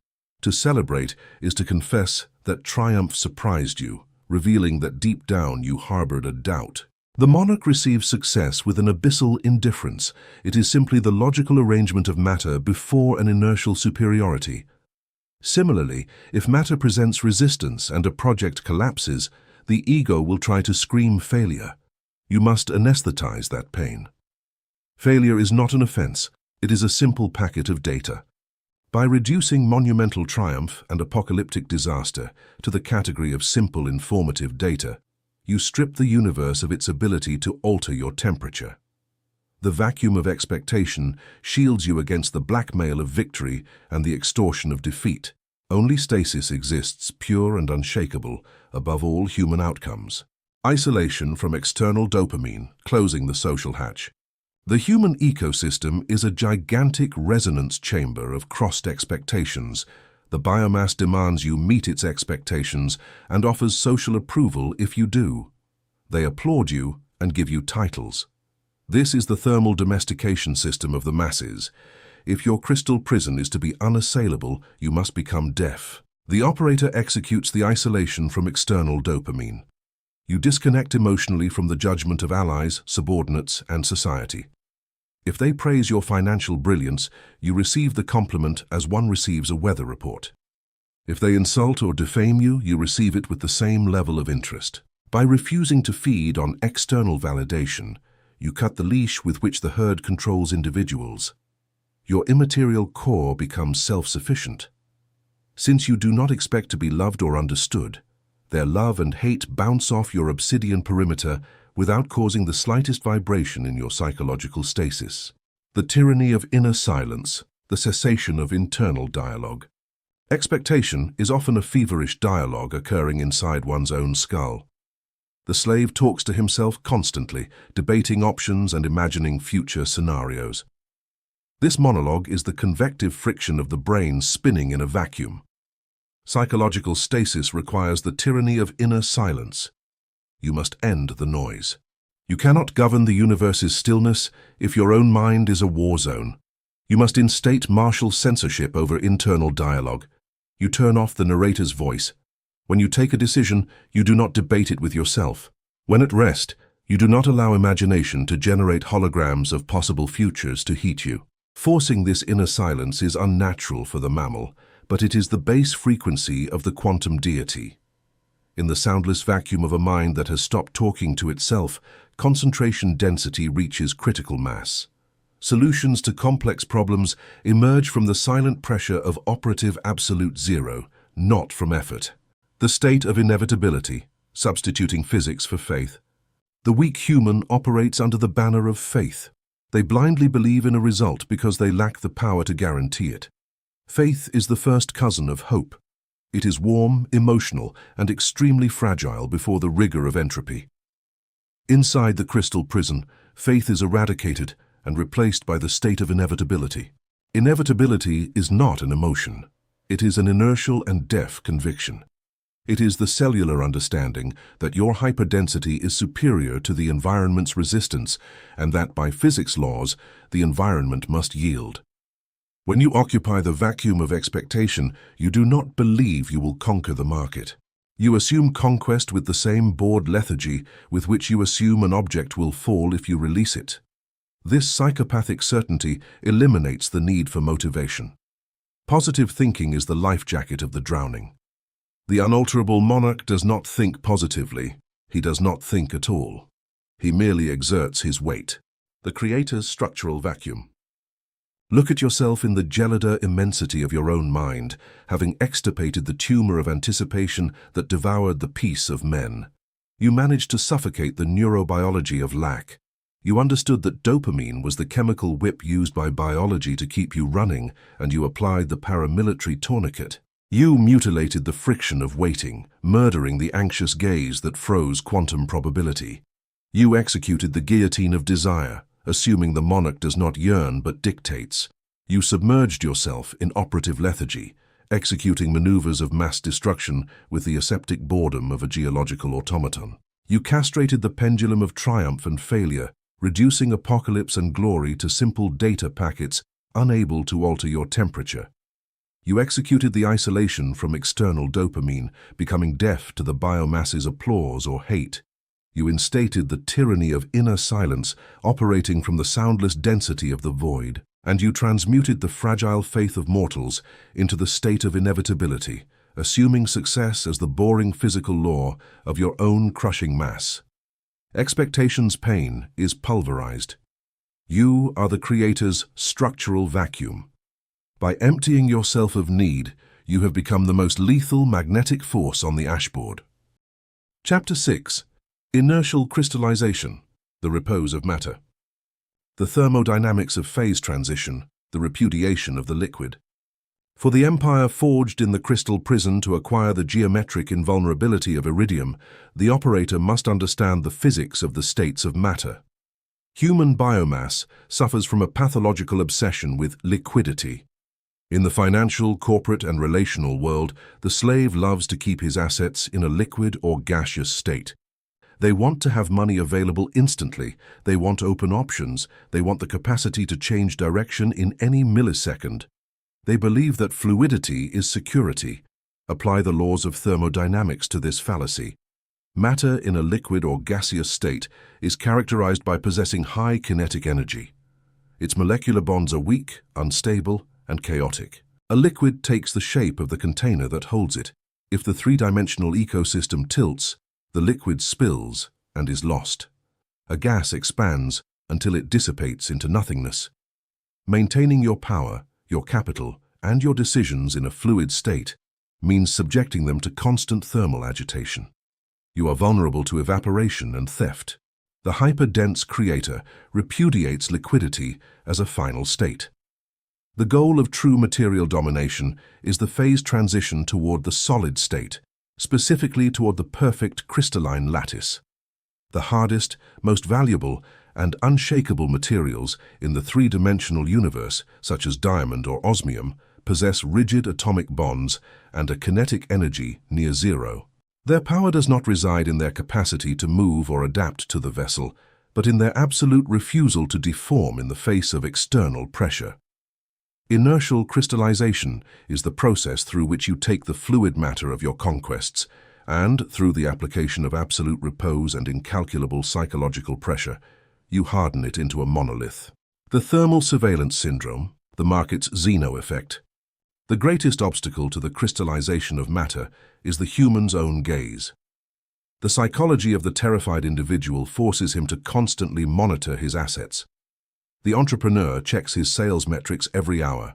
The hypnotized investor looks at the fluctuation of financial charts. The insecure individual audits his relationships, looking for signs of abandonment. This surveillance is not harmless. It is a devastating thermodynamic intervention. In quantum mechanics, there is a proven phenomenon called the quantum Zeno effect. The constant and repeated observation of an unstable system inhibits its temporal evolution. The system freezes in its state of agitation because the measurement continuously disturbs it. At a metaphysical and psychological level, when you watch your assets with shallow breath and an amygdala inflamed by the fear of loss, you are injecting human heat into the system. That heat, that friction born of doubt and expectation, prevents the atoms of capital, power, or corporate structures from settling down. The thermal vibration of your anxiety keeps the molecular bonds of your empire in a liquid state. You are boiling the water, preventing it from freezing. For matter to crystallize, the temperature must drop, and the only way to lower the temperature of a project or an investment is to execute the tactical murder of surveillance. Geological oblivion, operative amnesia as a pressure chamber. Natural crystallography teaches us that diamonds do not form on the Earth's surface, exposed to sunlight and rapid climatic alterations. They form in the abyssal depths of the Earth's mantle, plunged into inscrutable darkness under the weight of entire continents and throughout geological eras where silence is absolute. Your assets and your strategies must submit to this same pressure chamber. The psychological tool to achieve this environment is geological oblivion. Once you have made a high-density decision, you must bury that mandate. You entomb it in the depth of your consciousness and exercise a voluntary and psychopathic amnesia over it. You disconnect from the immediate result. By tactically forgetting the existence of that order, you withdraw the light of your own mental friction. You submerge it in the cold darkness of the crystal prison. In that darkness, free from the fluctuation of your moods, quantum probability collapses stably. The pressure of your underlying certainty compresses reality. The pressure forces the atoms of 3D reality to align in a perfect and lethal lattice. The empire matures because the architect had the geometric arrogance to leave it alone. You do not worry about the result because you have already commanded it in the bios of the universe. Your silence is the weight that turns carbon into diamond. The veto on premature intervention, the murder of micromanagement. The biological ego feeds on the sensation of control. The weak human needs to feel that his sweaty hands are molding the clay every day, because if they do not touch the work, they feel they are not valuable. This pathology manifests in the business world as micromanagement. Micromanagement is the sworn enemy of inertial crystallization. It is the friction of the thermal idiot who digs up the seed every morning to see if it has already germinated, killing the root by exposing it to the atmosphere. The lethal operator instates the veto on premature intervention. You understand that constant intervention is a lack of respect for the physics of inertia. If you have built a corporate structure, and in 3 days you intervene to correct or adjust based on short-term panic, you are fracturing the crystal in full formation. You are introducing impurities into the atomic lattice. True authority resides in the capacity to issue an order and endure absolute paralysis, while reality twists to fulfill it. You do not move a single finger to facilitate the work of the ecosystem. You let the matter suffer, the pieces grind, and the system adapt under the tyranny of your immobility. Premature intervention is the abortion of greatness. The pure creator assists the birth of success with his hands crossed behind his back, trusting the pressure. The atomic lattice architecture, order at 0 degrees Kelvin. We must delve deeper into the morphology of the crystal. Why does the diamond cut common glass? Because of its atomic lattice. In a weak material, atoms are arranged randomly, leaving gaps and planes of structural weakness. When they receive an impact, those planes slide and the material breaks. In a high-density crystal, each atom is linked. Each atom is linked geometrically with its neighbors in a perfect three-dimensional matrix, where there is no room for deformation. In the architecture of your empire, this atomic lattice is built through inner and outer silence. Every decision you make in a state of panic, every concession you make to please the tribe is a defect in your lattice. They are misaligned atoms. When the crisis hits, your empire will break through those lines of weakness. On the contrary, when you consolidate operative absolute zero, each order you issue lacks the vibration of fear. They are solid blocks. By maintaining stasis and allowing time to pass without altering your directive, these decisions amalgamate. The lack of thermal fluctuation allows the corporate structure, capital, and psychological discipline to form an unbreakable lattice. Your empire becomes hyper-dense. When the market tries to hit you, the kinetic energy of the attack finds no planes of weakness. It simply bounces off, shattering the aggressor's tool against your geometric purity. Shielding against volatility, the acoustics of the vacuum. The economic and social ecosystem is inherently volatile. It is designed by entropy to rise, fall, explode, and collapse in spasmodic cycles. Journalists, analysts, and competitors are gigantic speakers that emit crisis sound waves to induce vibration in the masses. They want you to enter into resonance with their terror. Inertial crystallization requires total acoustic isolation. It requires the acoustics of the vacuum. The physics of sound dictates that acoustic waves need a material medium, air, water, metal, to propagate. Sound cannot travel through the space vacuum. In the same way, the hysteria of the 3D world needs a permeable mind. It needs a mind loaded with emotions and human attachments to be able to infect the psyche. By taking refuge in the crystal prison and emptying yourself of expectation, hope, and fear, you become an acoustic vacuum. The markets can plunge, currencies can devalue, and the biomass can scream that the end is near. Those panic waves hit the limit of your inertial gravity and are silenced instantly. Not possessing the atmosphere of the biological ego, there is no medium for the propagation of terror in your core. You stay indifferent to volatility. While humanity melts its heritage due to stress, you remain frozen in your position, observing with lethargy. The tyranny of repose, the passive work of gravity. There is a supreme arrogance in the act of doing absolutely nothing when the entire universe demands movement from you. It is the tyranny of repose. Biology associates repose with laziness, with a lack of productivity. This is a view typical of draft animals that measure their value by the amount of load they can drag through the mud. In the physics of collapse, repose is the highest and most destructive form of passive work. Consider a supermassive black hole at the center of a galaxy. It does not move frantically looking for stars to consume. It remains in an inscrutable repose. Its work consists exclusively of being infinitely heavy. It is precisely that lethargic repose, that refusal to move, that forces matter hundreds of thousands of light years away to organize its orbit around it. When you acquire the psychological mass of the unbribable creator, your inaction becomes tyrannical. You do not call to confirm a deal. You do not justify yourself before critics. Your immobility exerts a monstrous gravitational suction. You force the social and financial ecosystem to make all the kinetic effort, all the caloric expenditure, to approach your position. Matter wears itself out, trying to interact with your stasis.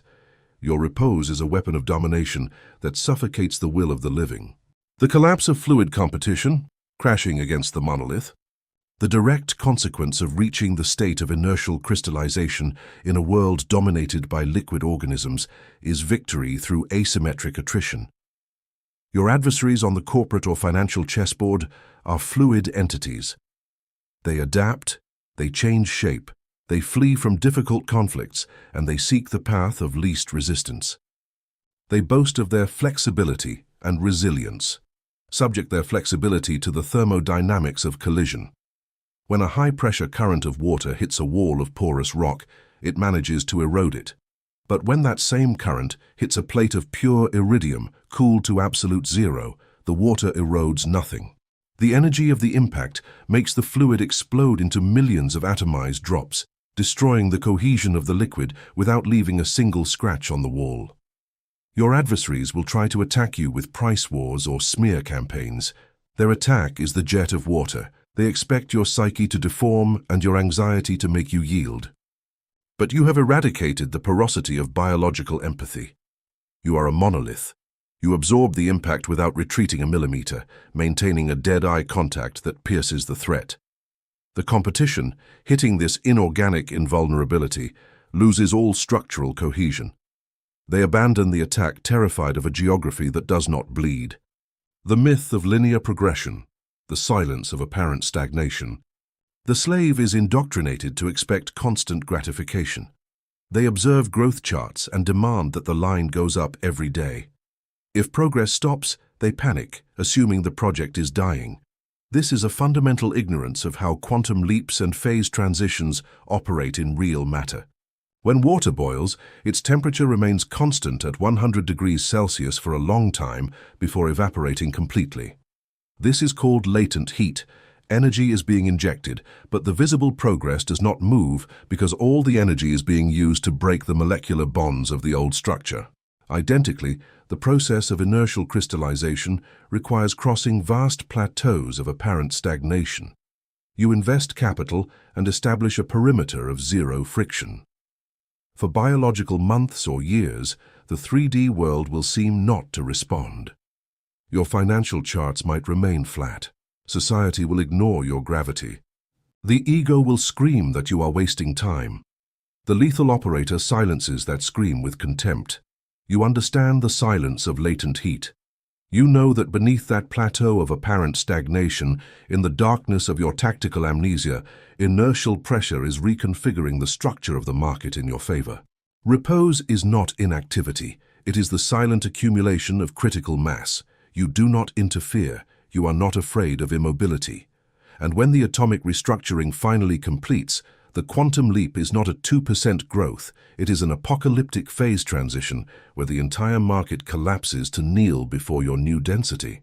The harvest of hyperdensity, the moment of final expropriation, the cycle of inertial crystallization, culminates with the coldest and most calculating act of economic and existential physics, the harvest of the fossil. You have buried your assets. You have blocked the acoustic volatility of the exterior. You have maintained the tyranny of repose, letting liquid competitors evaporate against your walls. Eventually, the process is completed.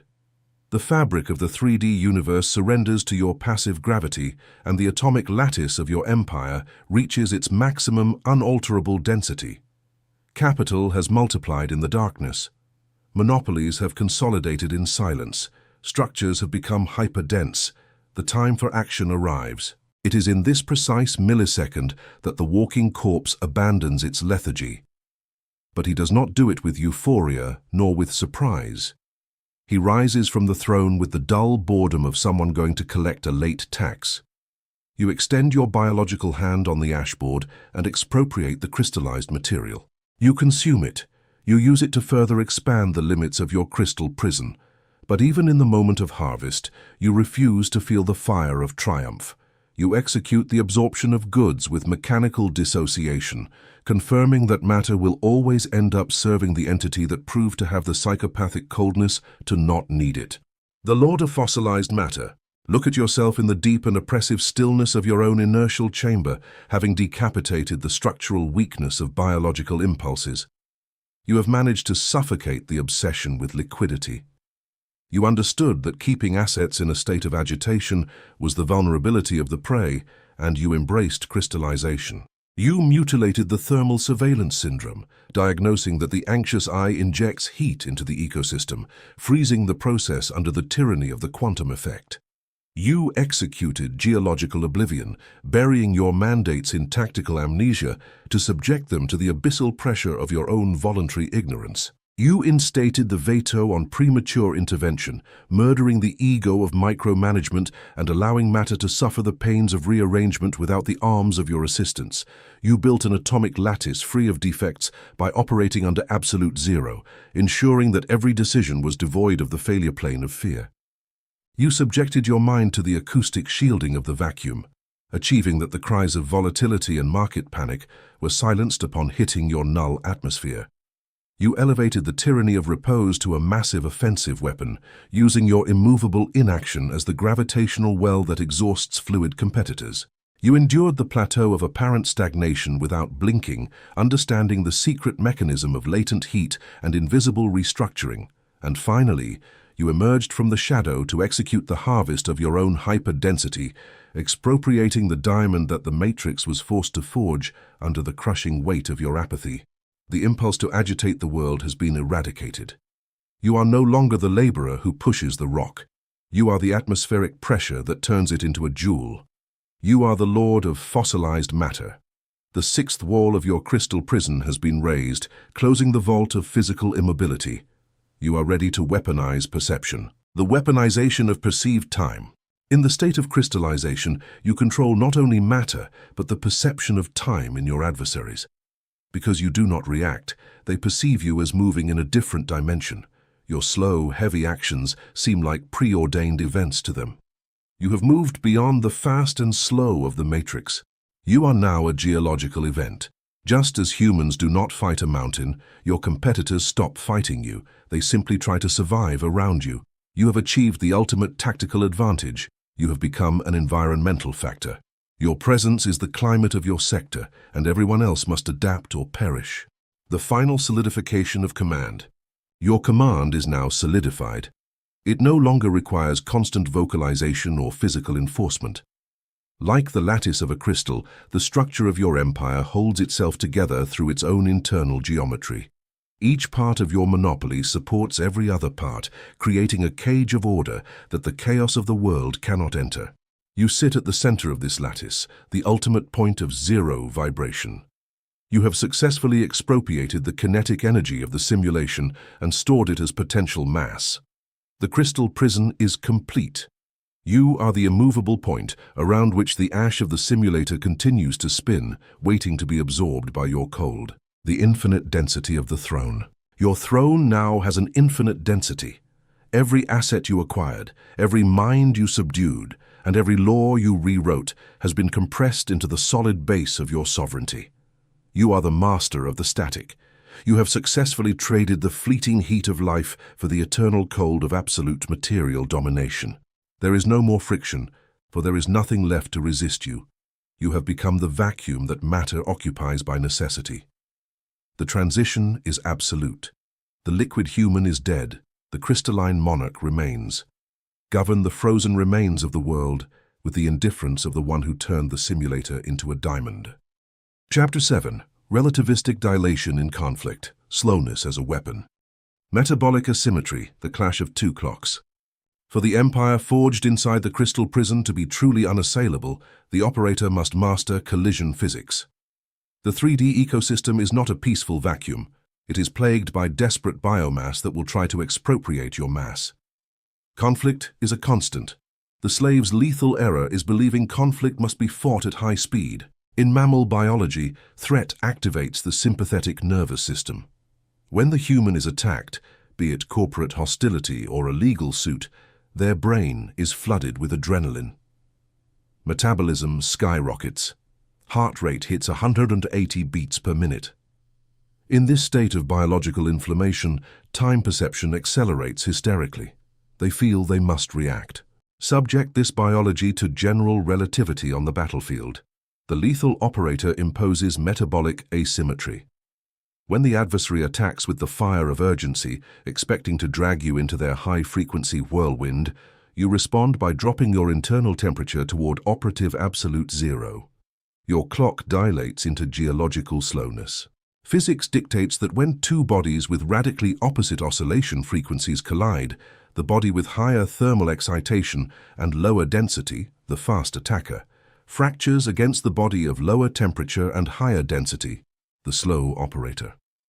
Your slowness is the manipulation of local spacetime to force the enemy to crash. The psychological Doppler effect, neutralizing the threat.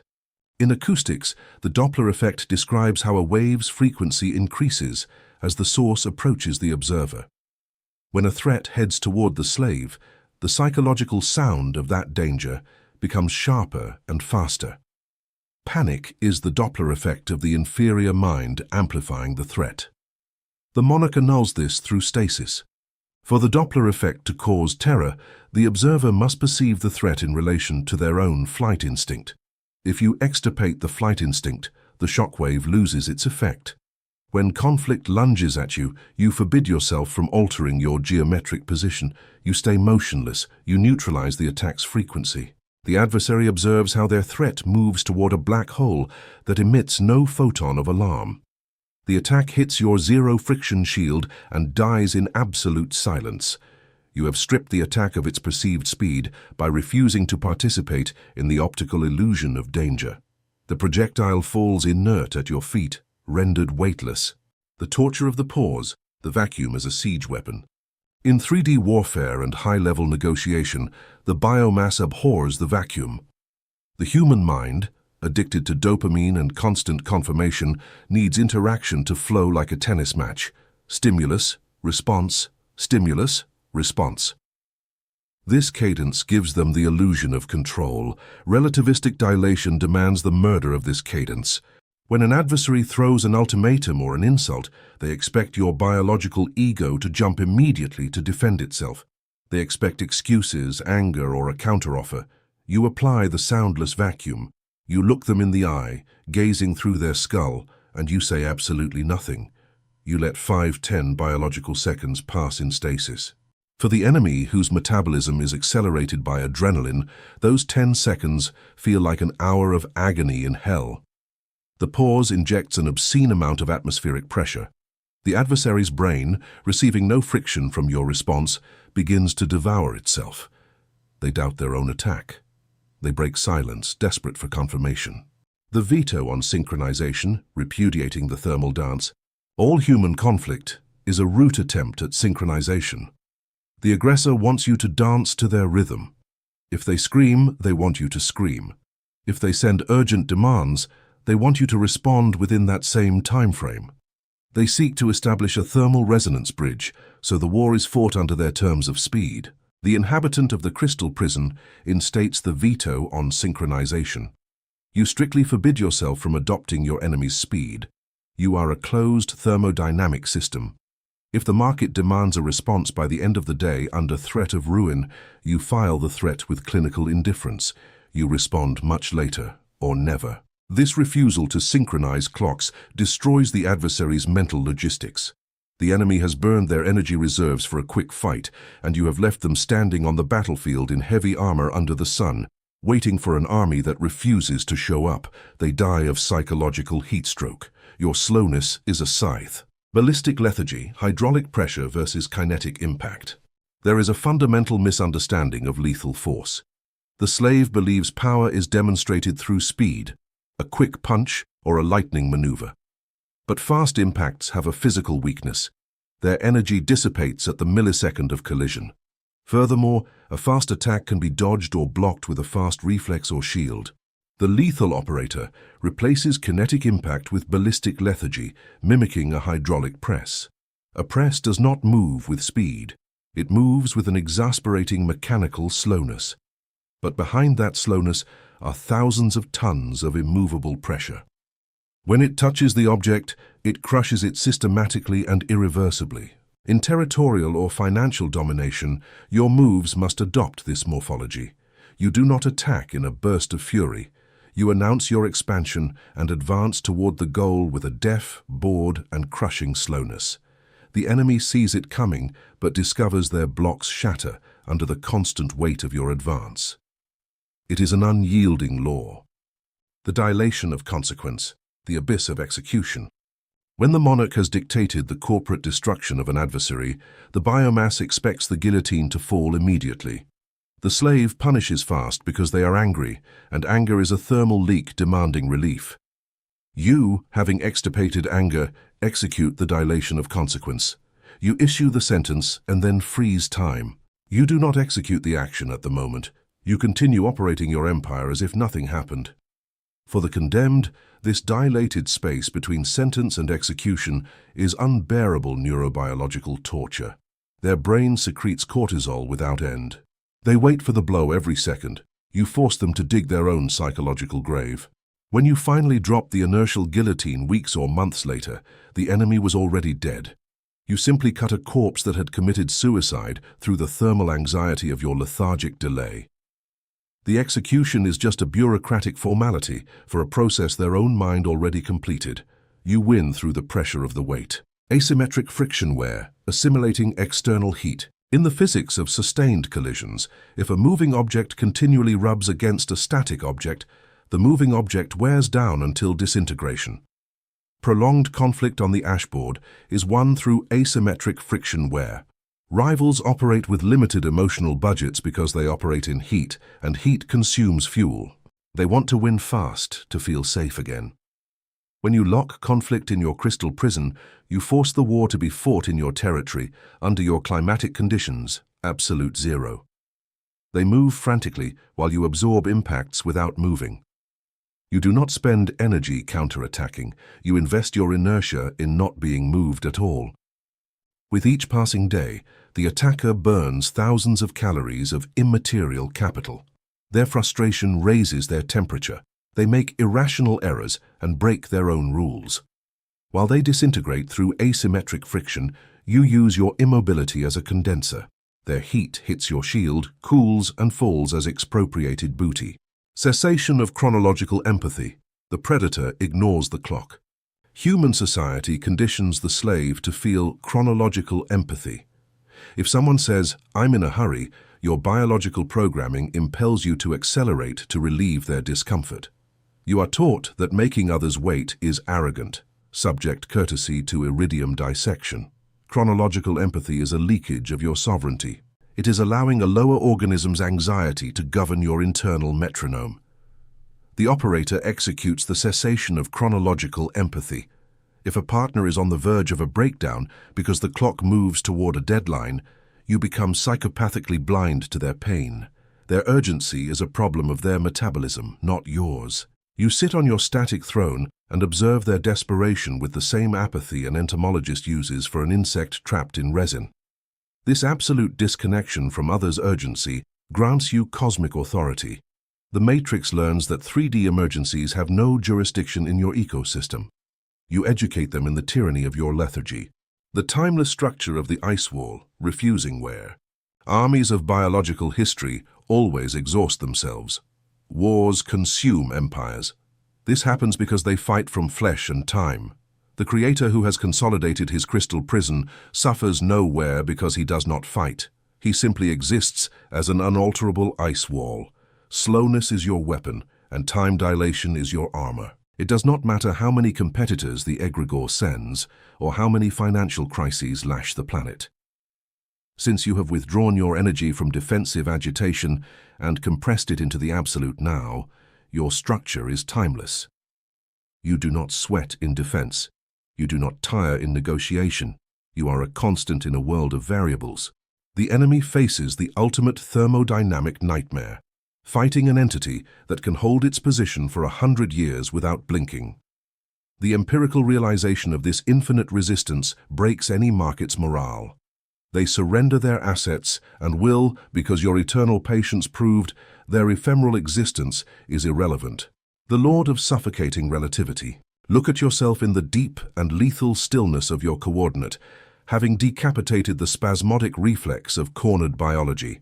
You managed to suffocate human conflict's haste.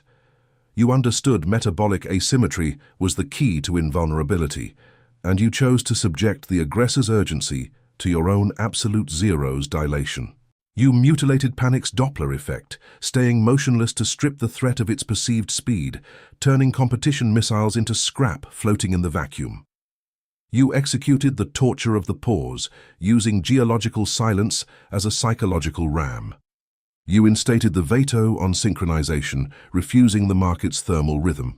You transmuted kinetic impact into ballistic lethargy, advancing with hydraulic pressure that recognizes no barriers.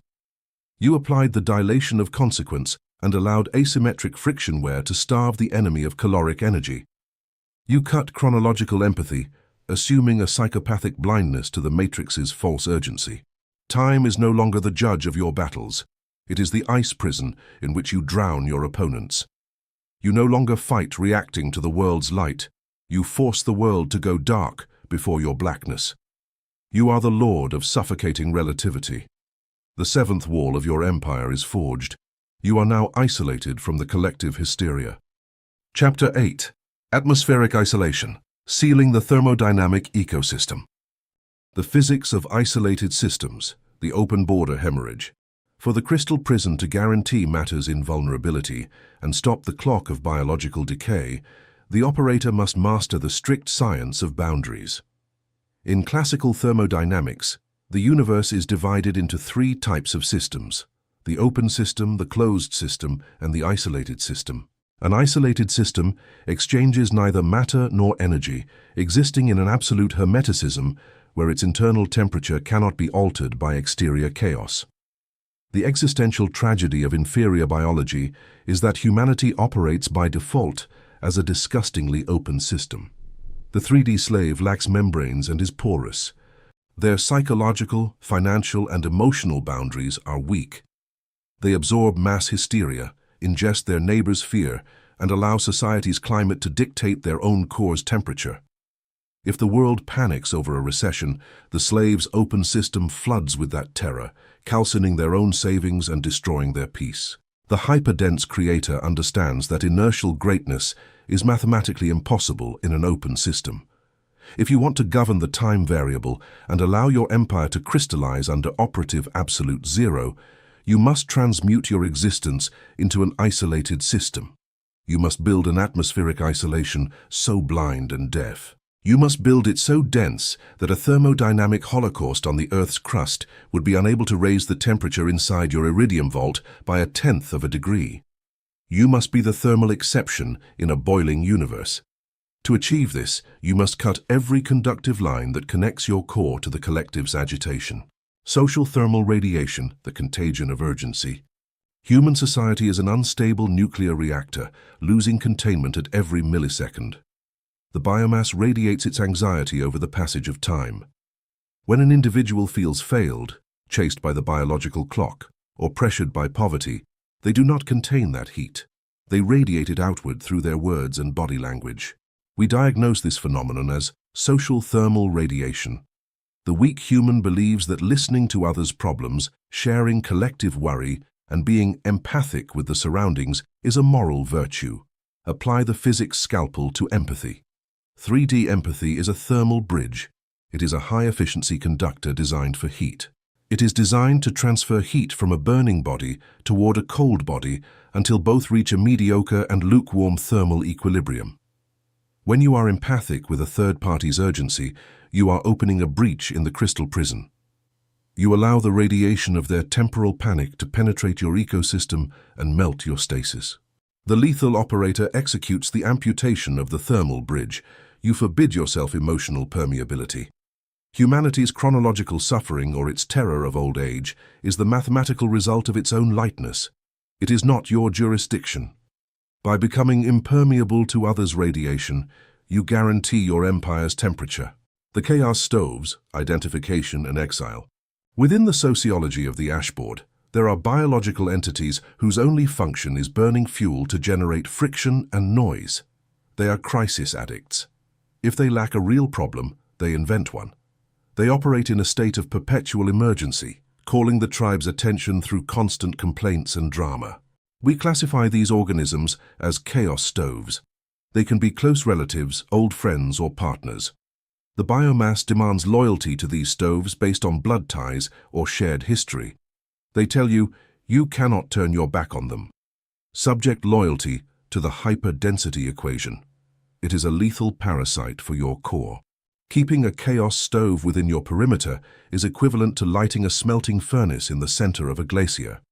The stove produces nothing of structural value, it only radiates entropy. Their constant drama and relational hysteria demand that you spend your kinetic energy to extinguish them, only for them to reignite. The monarch who governs time demands the absolute thermodynamic exile of these organisms. You identify the stove by its thermal footprint. They are always in a hurry, always victims of circumstances, and always demand you speed up your clock. Once identified, you do not try to fix them. Fire is not put out by reasoning with it. You execute a paramilitary cut.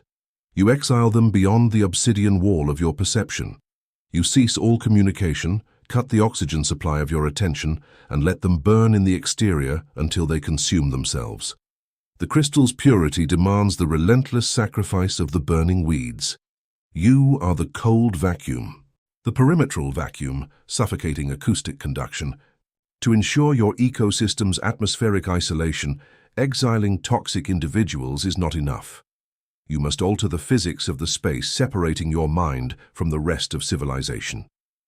In fluid mechanics and acoustics, convective heat and sound require a material medium to propagate. Sound does not travel in the vacuum of space.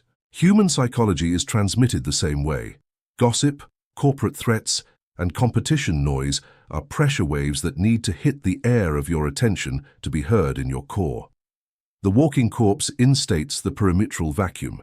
You extract the air from your social environment and wrap yourself in a soundless layer. How is this achieved in material practice? Through the eradication of the right to have an opinion about your empire. You do not read comments. You do not listen to cowards' warnings.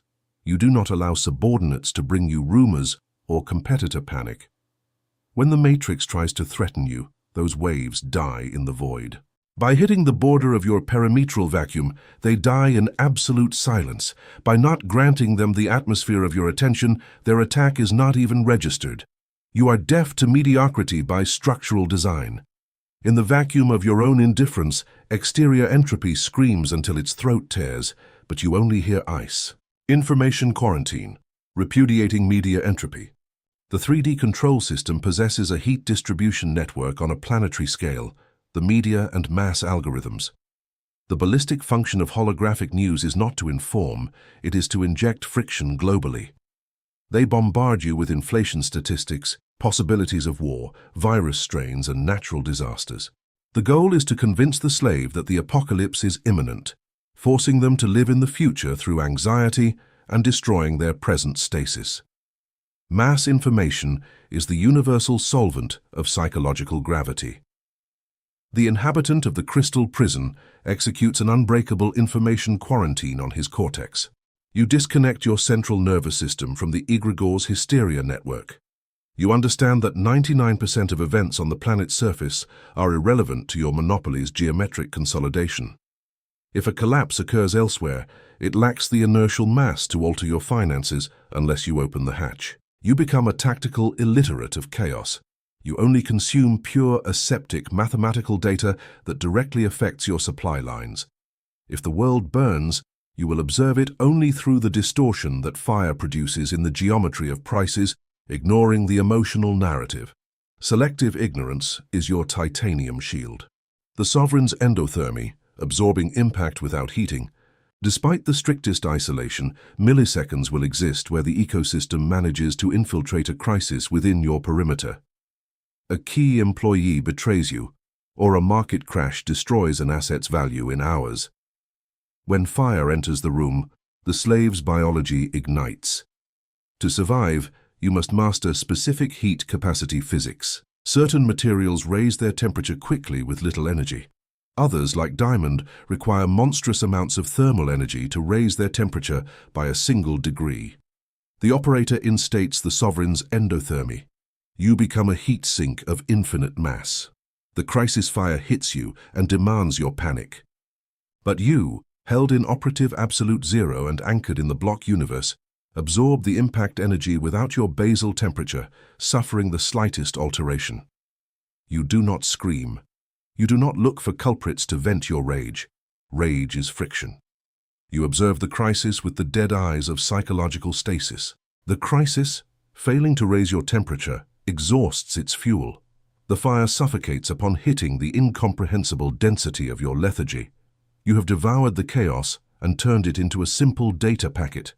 This ability to absorb tragedy without sweating a drop of fear is what communicates that your prison is indestructible. Corporate hermeticism, the zero-friction dictatorship. Atmospheric isolation is not limited to your skull. It must extend to the architecture of the organizations you rule. A corporate structure is an extension of its creator's electromagnetic field. The 3D leader hires based on enthusiasm and passion. They think a noisy team is productive. They build liquid teams. The consequence is a corporation full of liquid organisms that break under pressure, generating a climate of anxiety. The monarch instates corporate hermeticism through the zero-friction dictatorship. You audit your ecosystem and purge human passion from your lines of command. You want aseptic executors, not enthusiasts. Any subordinate attempting to inject panic into the command chain because a solution is urgent is diagnosed as a thermal crack and is amputated without appeal. The internal climate of your monopoly becomes cold, mechanical, silent, and overwhelmingly efficient. Decisions are taken based on market geometry, not fiscal terror. By imposing your absolute zero on subordinates, you create a refrigerated chamber where capital crystallizes protected from stress, operating with the geological inevitability of a glacier. Your organization stops vibrating and starts weighing. You turn your business into a cold machine that the world's heat cannot penetrate. The inner climate, the monsoonal invariability, the empirical proof that atmospheric isolation has been successfully sealed is the absolute mastery over the inner climate. The human is submitted to seasons. In success, it is summer. They feel heat and become lazy. In ruin, it is winter. They freeze with fear. Their existence is a thermodynamic roller coaster. Inside the crystal prison, seasons have been abolished. The lethal operator imposes an atrocious climatic invariability in his own core. It makes no difference if the outside world is in a golden age or a nuclear winter of crisis. Your inner climate stays stabilized at 0 degrees Kelvin. you are unalterable.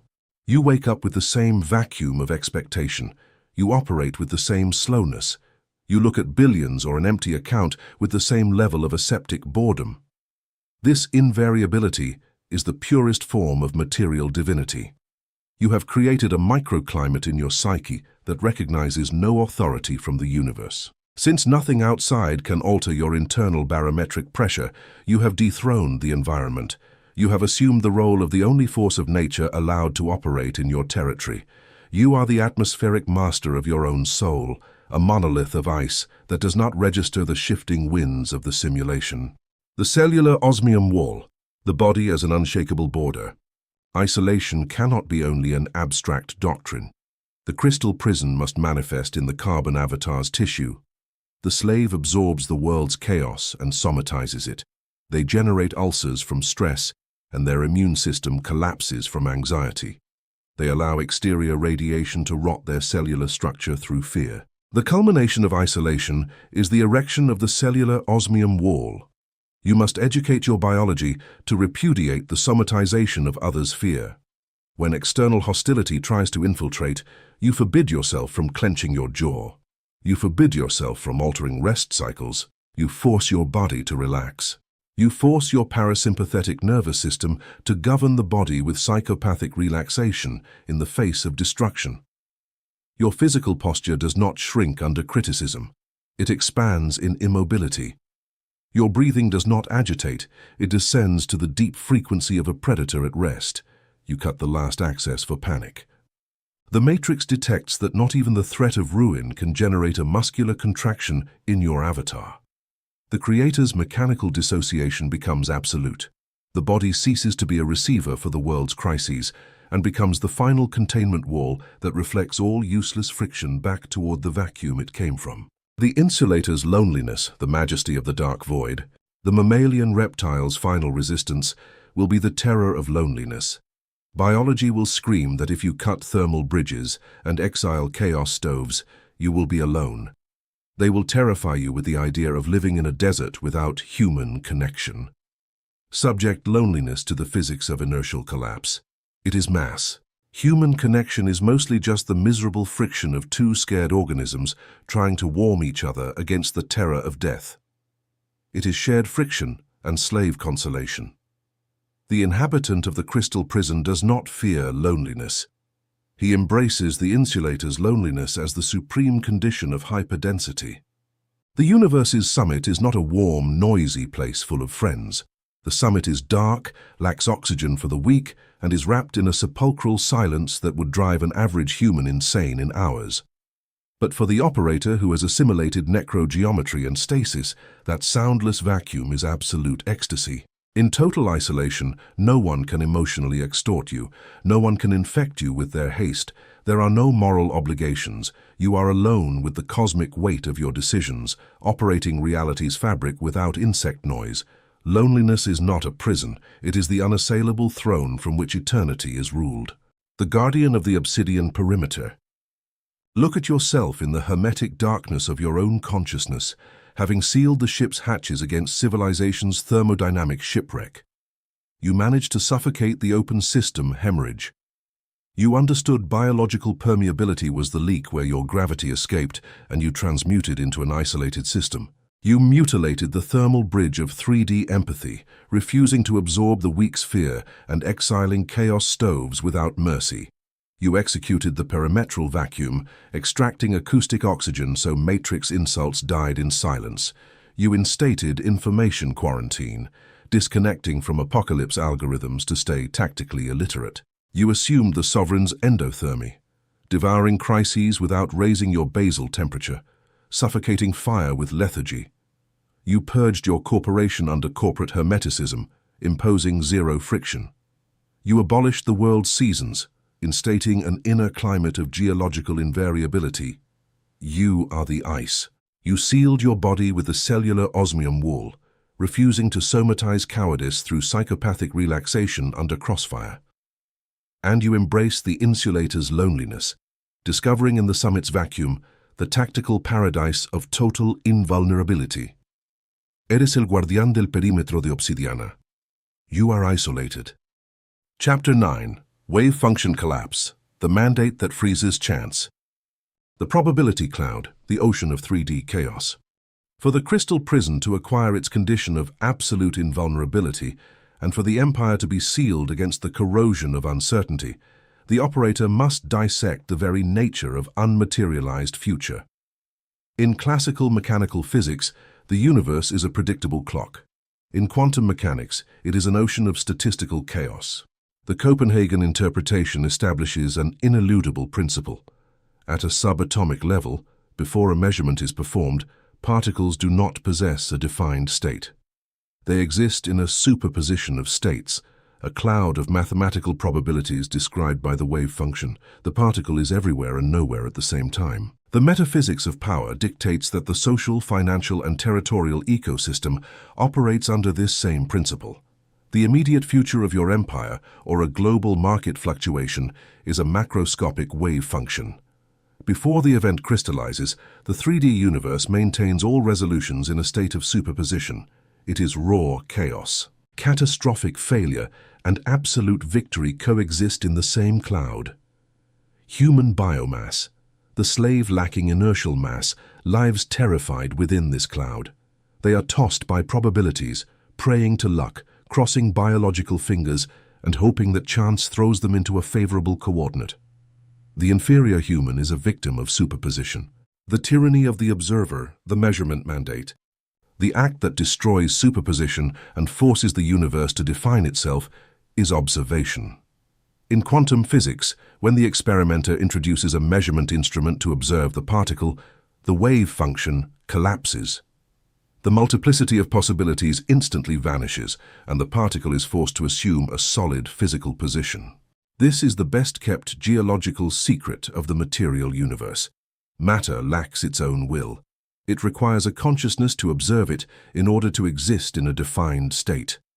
The hyperdense creator is not a victim of chance. He is the measurement instrument. Your consciousness, anchored in operative absolute zero, is the force that defines. Your gaze is the physical force that forces reality to collapse. When you fix your inertial gaze on an uncertain situation, you are not analyzing the problem. You are executing the tyranny of the observer. You do not emit a hope nor formulate a conditional strategy. You emit a mandate. The mandate is the measurement. It is final. By establishing in a psychopathic, deaf, and absolute way which result you demand from matter, you force the ecosystem to abandon the probability cloud. Reality is cornered by the weight of your hyperdensity. It can no longer be failure and success at the same time. Your pressure evaporates suboptimal states, solidifying your monopoly. The veto on doubt, the friction of multiple states. For the wave function collapse to obey the operator's will, the measurement instrument must be thermodynamically perfect. Any impurity in the observation lens fractures the collapse. In the psychology of combat and expropriation, that impurity has a name: doubt. Doubt is the biological attempt to keep the mind in two superimposed states. It is wanting victory but simultaneously contemplating the contingency plan for defeat. When the slave tries to build his empire, he mentally prepares to lose. He secures his fall. By whispering in the dark of his mental chamber about conforming with half, the individual communicates to the field that both states are acceptable to him. As a result, the wave function does not collapse. Or worse, it collapses into the coordinate of least resistance, which in the 3D ecosystem is always failure. The operator instates the veto on doubt. To freeze chance, you must amputate from your neurology the ability to conceive the alternative. You must burn Plan B with aseptic violence. There is no contingency plan, because such a plan is a confession of low gravity. You forbid yourself from keeping your attention divided. Your mind becomes a collimated, monolithic laser. By denying the existence of failure in your cognitive space, you force material reality to fold exclusively upon the only coordinate you left available. The murder of chance, the mathematics of inevitability. Biomass adores the concept of luck. Luck is the excuse of the weak to explain the victories of hyperdense entities and the drug with which they justify their own miseries. They believe the ashboard throws invisible dice. The crystal prison, is built upon the corpses of luck and chance. They are dead variables in your realm. Chance exists only in open systems where emotional temperature fluctuates and where there is no observer of sufficient mass to impose order. Inside your sealed ecosystem, chance is mathematically impossible. When you collapse the wave function, you execute the murder of chance. You transform probability into geological inevitability. If a company falls under your control, you do not allow anyone to attribute it to good luck. To accept luck is to yield your thermal sovereignty. It is admitting that an external warm factor has jurisdiction over your empire. The monarch assumes every triumph as the strictly calculated result of his own inertial immobility. It is physics, not fortune. It is matter obeying the greatest concentration of gravity in the room. By eradicating the concept of luck from your lexicon, you armor the structure of your mind, guaranteeing that success is reproduced at will, like someone flipping the switch of a titanium machine. You are the only architect of the outcome. Quantum expropriation mechanics, stealing probability. In the 3D power market, probability is a finite resource at any given time. In a conflict between two entities, the wave function shares its potential. If you win, the other loses. Quantum expropriation mechanics is the process by which the lethal operator steals the favorable probability of his adversaries without a kinetic impact. When you face a fluid adversary, their mind is agitated. They are afraid. They contemplate their own ruin. Their electromagnetic field emits waves of doubt that keep their side of the equation in a state of high entropy.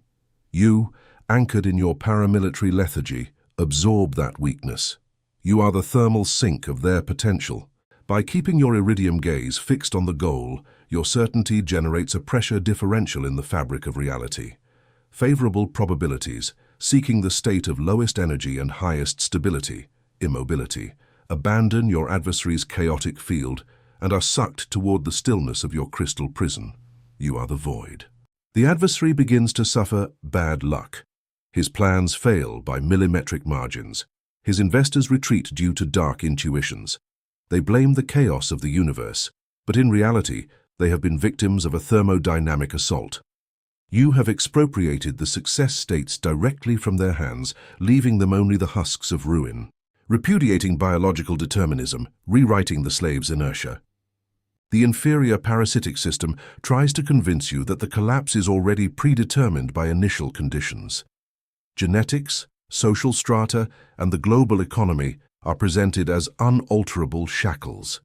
The human is programmed to believe in a determinism that limits his observation. They are told wave functions have realistic limits. Quantum physics repudiates classical limitation. In the quantum tunneling effect, a particle can cross an apparently impenetrable physical barrier because the probability of it existing on the other side is never exactly zero. The operator transplants the tunneling effect to his architecture of dominance. You ignore their walls. You repudiate the concept of the realistic. The realistic is the statistics of the biomass. It is the thermal average of slaves. Your hyperdensity does not obey statistics. If the 3D ecosystem presents you with an absolute containment wall, you do not crash against it. You do not heat up trying to demolish it with your hands. You execute observation beyond the barrier. You keep your operative absolute zero fixed on the coordinate where the obstacle has already been overcome. By keeping your psychological mass concentrated exclusively on the existence beyond the wall, the wave function obeys your density. The empire crosses the wall without friction. Tactical observer paralysis, the non-intervention mandate. There is a thin obsidian line between collapsing the wave function and hindering matter during its reorganization. Once the operator has fixed his gaze and forced the probabilistic collapse, the biological ego feels the urge to intervene mechanically to secure the result. This is a fatal error of the human reptile brain. If you collapse the wave to absorb a rival company, the mammalian reptile will demand that you call the directors every hour and micromanage. This intervention is lethal. It is the equivalent of a scientist trying to disassemble the measuring instrument while the laser is still reading the atom. Your anxiety creates heat. The friction of your anxious hands interrupts the crystallization process. Tactical observer paralysis is the martial order to withdraw your hands once the eyes have done the work. You have observed, you have collapsed. Now, you sit on the throne of immobility and allow matter to perform its servile labor. It will obey you. Physical reality has enormous viscosity. The gears of society move slow and heavy. By maintaining tactical paralysis, you do not speed up the gears. You let the weight of your observation crush them until they take the shape of your mold. You tolerate the delay with the coldness of one watching concrete dry. Patience is power. Parallel universe blindness, the destructive focus.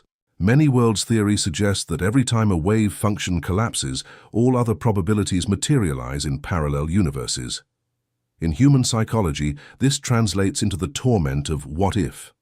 When the slave takes a decision, his mind remains trapped, looking toward the parallel paths he did not take. This is a leak.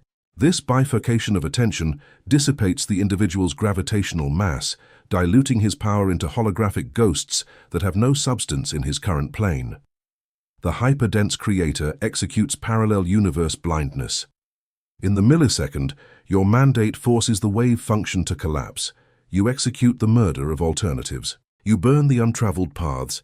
You apply an ice patch over the eye of curiosity. The only reality that exists, the only one with thermodynamic validity, is the reality crystallizing under your boots right now. If the decision was suboptimal by 3D standards, it does not matter. You will expropriate value with geometric violence. Blindness to parallels is the final destructive focus. The psychopathic refusal to yield a single electron of attention to doubt, ensuring that 100% of your inertia crushes the matter in front of you. There is no other world. There is no other outcome. Your reality is the only one rendered in the simulator's core. The structure of immaterial authority, submitting chance to the void. The consolidation of this measurement power transforms the nature of your authority. The human leader demands authority by shouting or exhibiting property titles. It is an authority based on push, on kinetic energy. By governing the wave function collapse, your authority becomes immaterial. It is felt, not heard. The biomass, the market, and the 3D ecosystem surrender to you not because you raise your voice, but because they perceive you are the deity that freezes chance. They feel that, by your side, luck does not exist. Panic vanishes. Rules change. When an individual enters your field, they experience a terrifying relief. They feel relief because the unbearable burden of dealing with probability and uncertainty is snatched from them. You become the constant of the universe for those around you. 3D matter prefers servitude under the geometric certainty of an inert tyrant rather than freedom in the chaotic hell of probability. You are the law. The titan of geometric collapse. Look at yourself in the inscrutable depth of your own aseptic observation. Having decapitated the tyranny of chaos, you managed to suffocate the probability cloud. You understood that the ecosystem's superposition was simply chaotic mud waiting for your gravitational mass, and you assumed the tyranny of the observer. You used your zero-friction consciousness as the instrument that forces reality to define itself. You mutilated the veto on doubt, incinerating contingency plans to avoid thermal fracture. You executed the murder of chance, claiming every millimeter of victory as the ineludible consequence of your own immobility. You deployed quantum expropriation mechanics, absorbing the favorable probabilities of fluid adversaries through your paramilitary lethargy. You annihilated biological determinism, using the tunneling effect to cross the walls of the realistic. You imposed tactical observer paralysis, letting the world crystallize without impurity. And you applied parallel universe blindness, burning the regret of what might have been to concentrate your total voltage on the current coordinate. Uncertainty is no longer an abyss. It is soft, obedient raw material waiting to be sealed by your iridium retina. You are the titan of geometric collapse. You have closed the cell. Chapter 10. Entropic Immortality, the observer outside the clock. The second law and the terror of disintegration, the fate of matter. The definitive consecration of the crystal prison requires the lethal operator to face the most implacable, dark, and absolute law of the universe's physics, the second law of thermodynamics. This law dictates that the entropy of an isolated system always tends to increase. In simple terms, all physical order is condemned to disorder. All 3D matter, from granite mountain ranges to financial empires, and from the most massive stars to your own biological carbon vehicle, will oxidize, degrade, and eventually dissipate into a dead thermal equilibrium. Human biomass lives subjugated by cellular terror toward this law. The slave watches in the mirror as entropy marks wrinkles. They feel their cells losing kinetic energy. They see how the corporations they built require titanic effort not to crumble. This terror of disintegration is the last chain tying humanity to the clock. They believe that since matter is finite, their consciousness is too. Their conservation instinct screams, demanding they fight entropy. The hyperdense creator subjects entropy to zero-point optics. Fighting the second law is the ultimate expression of useless friction. It is trying to push the ocean with bare hands. The inhabitant of the crystal prison does not fight the entropy of matter. He executes entropic immortality. You understand atomic decay is for the container. You assume the physical destruction of the universe not as a tragedy to mourn, but as a boring geological procedure observed from the unalterable barrier of your own psychological stasis. You are the content that remains cold while the vessel oxidizes. By detaching from the biological fate of matter, you become thermodynamicamente untouchable. Iridium dualism, absolute dissociation of the container. To isolate yourself from matter's clock, you must establish a radical metaphysical dualism. Biomass philosophy preaches unity of body and mind, forcing the individual to identify with their flesh. They tell you that you are your biology, and therefore if your biology ages, you expire. Entropic immortality demands the guillotine here. You are not the carbon vehicle. The body is a biological machine, a pump of calcium and electricity designed by evolution to interact with the planet's gravity. It is subject to linear time and entropy. It will break. You are the observer. You are the quantum singularity that collapses the wave function. You are the iridium eye. You inhabit the machine to issue mandates of territorial and financial expropriation. By executing this absolute dissociation, you cut the network cable of chronological suffering. You subject your body to Spartan discipline, maintaining it with the efficiency of a military mechanic tending to an assault tank. But you do not love it. You do not identify with its inevitable wear. If the tank suffers a breakdown or the armor oxidizes over decades, the immaterial pilot residing in your core feels no existential pain. This psychopathic alienation from your own anatomy shields you against old age's extortion. The body is subject to the clock. The observer has walked out. The physics of the eternal witness, attention devoid of organic mass. In quantum mechanics, the act of measurement requires an observer, but subatomic physics equations do not demand that the observer be alive in a biological sense, nor have emotions. Observation is a purely inertial event. When you stabilize in operative absolute zero and reach entropic immortality, you become the eternal witness. You stop looking at the world with the hungry, scared, and hurried eyes of an animal competing for resources. Your attention is purified. You observe stock market movements, the betrayals of adversaries, and the construction of your monopolies with a gaze that completely lacks organic mass. It is inorganic, static, and gelida attention. By observing reality from this timeless coordinate, you discover a physical phenomenon terrifying to the competition. Your decisions become infallible. The human makes mistakes because the fear of dying, running out of time, contaminates their probability calculation.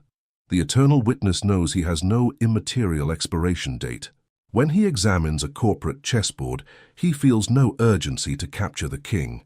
You can observe conflict geometry for weeks or months in lethargic paralysis, calculating collision trajectories with the precision of a liquid nitrogen-cooled supercomputer.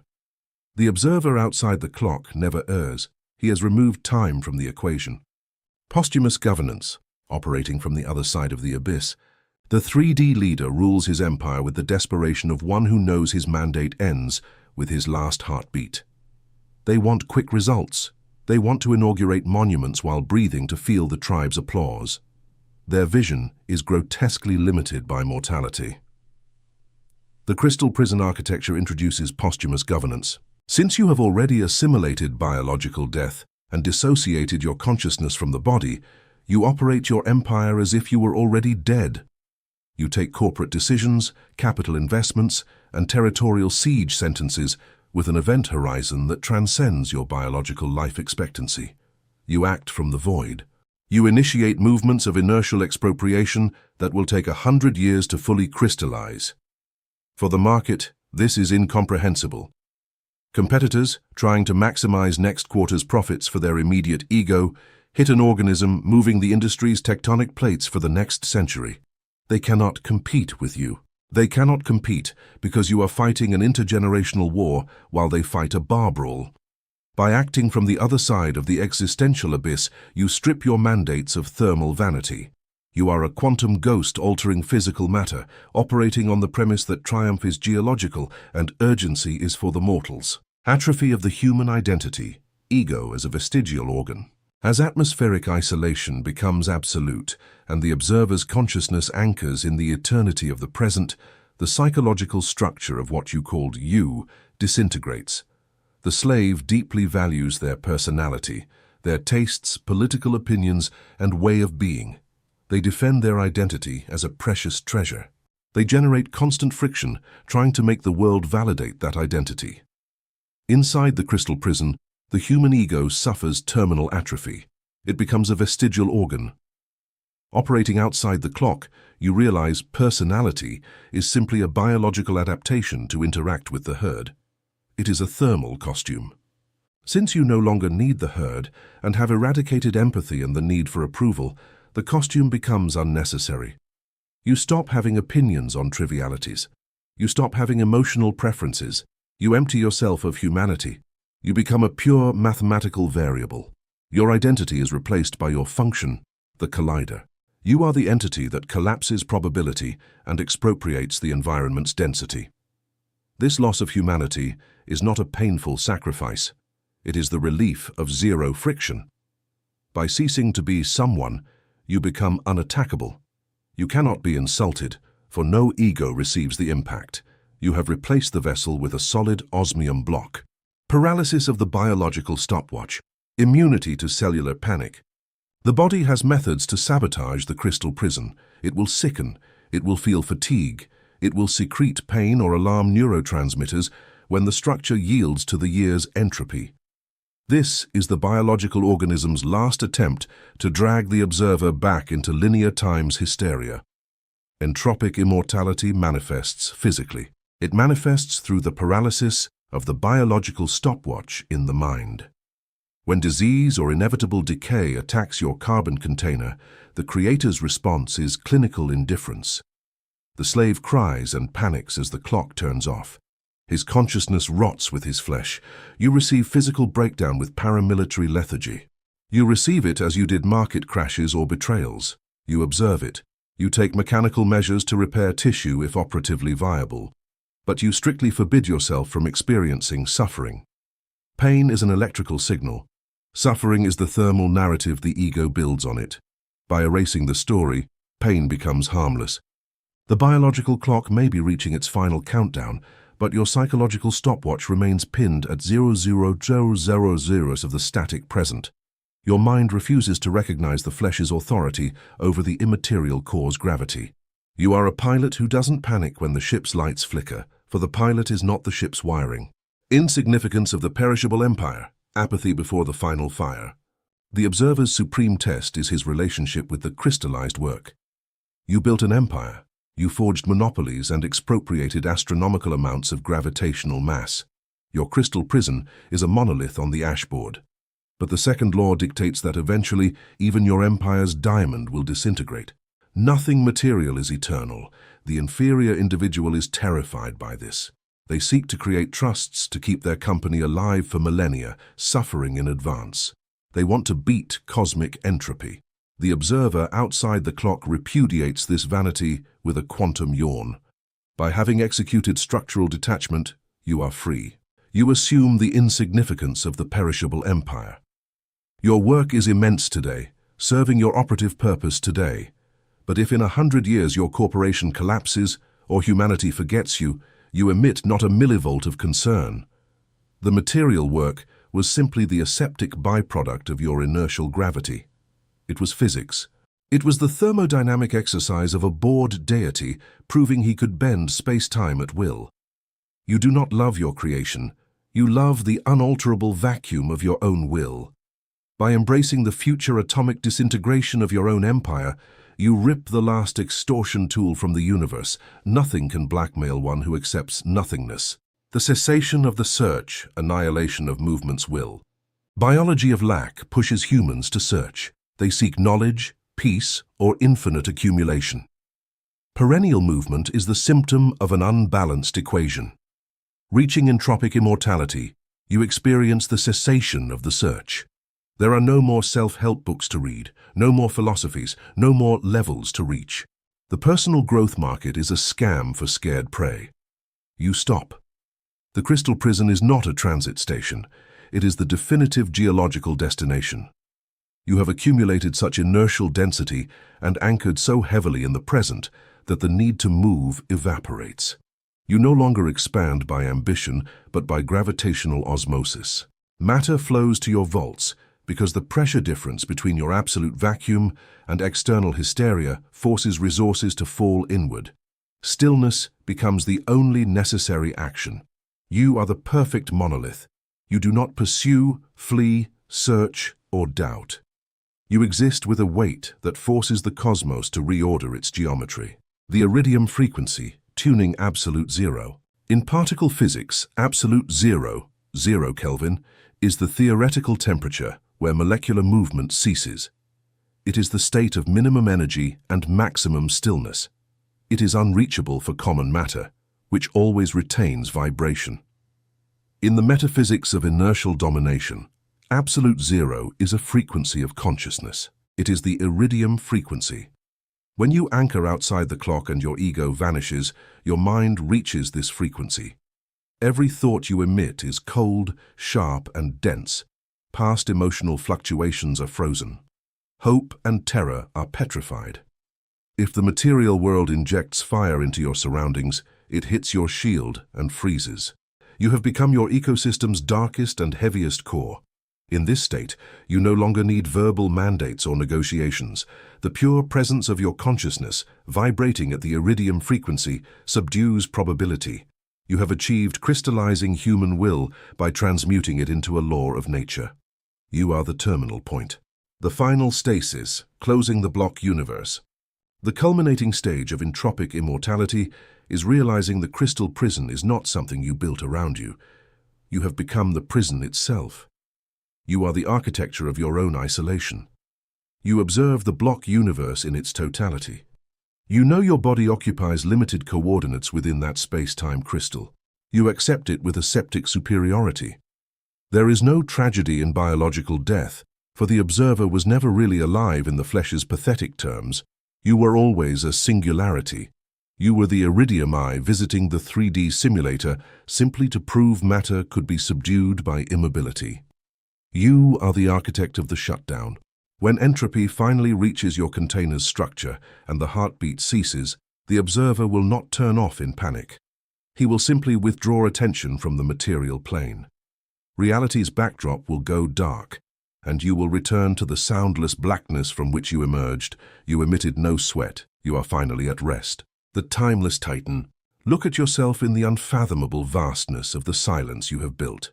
A silence so heavy it can break the steel of civilization. You managed to suffocate the tyranny of biological time. You understood the second law was matter's assassin, and you responded with absolute dualism, stripping the observer of his perishable vessel. You mutilated the fear of degradation, assuming the eternal witness's physics to observe the world with a gaze that does not age. You executed posthumous governance, ruling with the lethargic horizon of those already operatively dead, suffocating the competition. You permitted the atrophy of your human identity into math. You instated the paralysis of the biological stopwatch, isolating consciousness from the flesh's pain. You embraced the insignificance of the perishable empire, watching future entropy with an unshakable quantum yawn.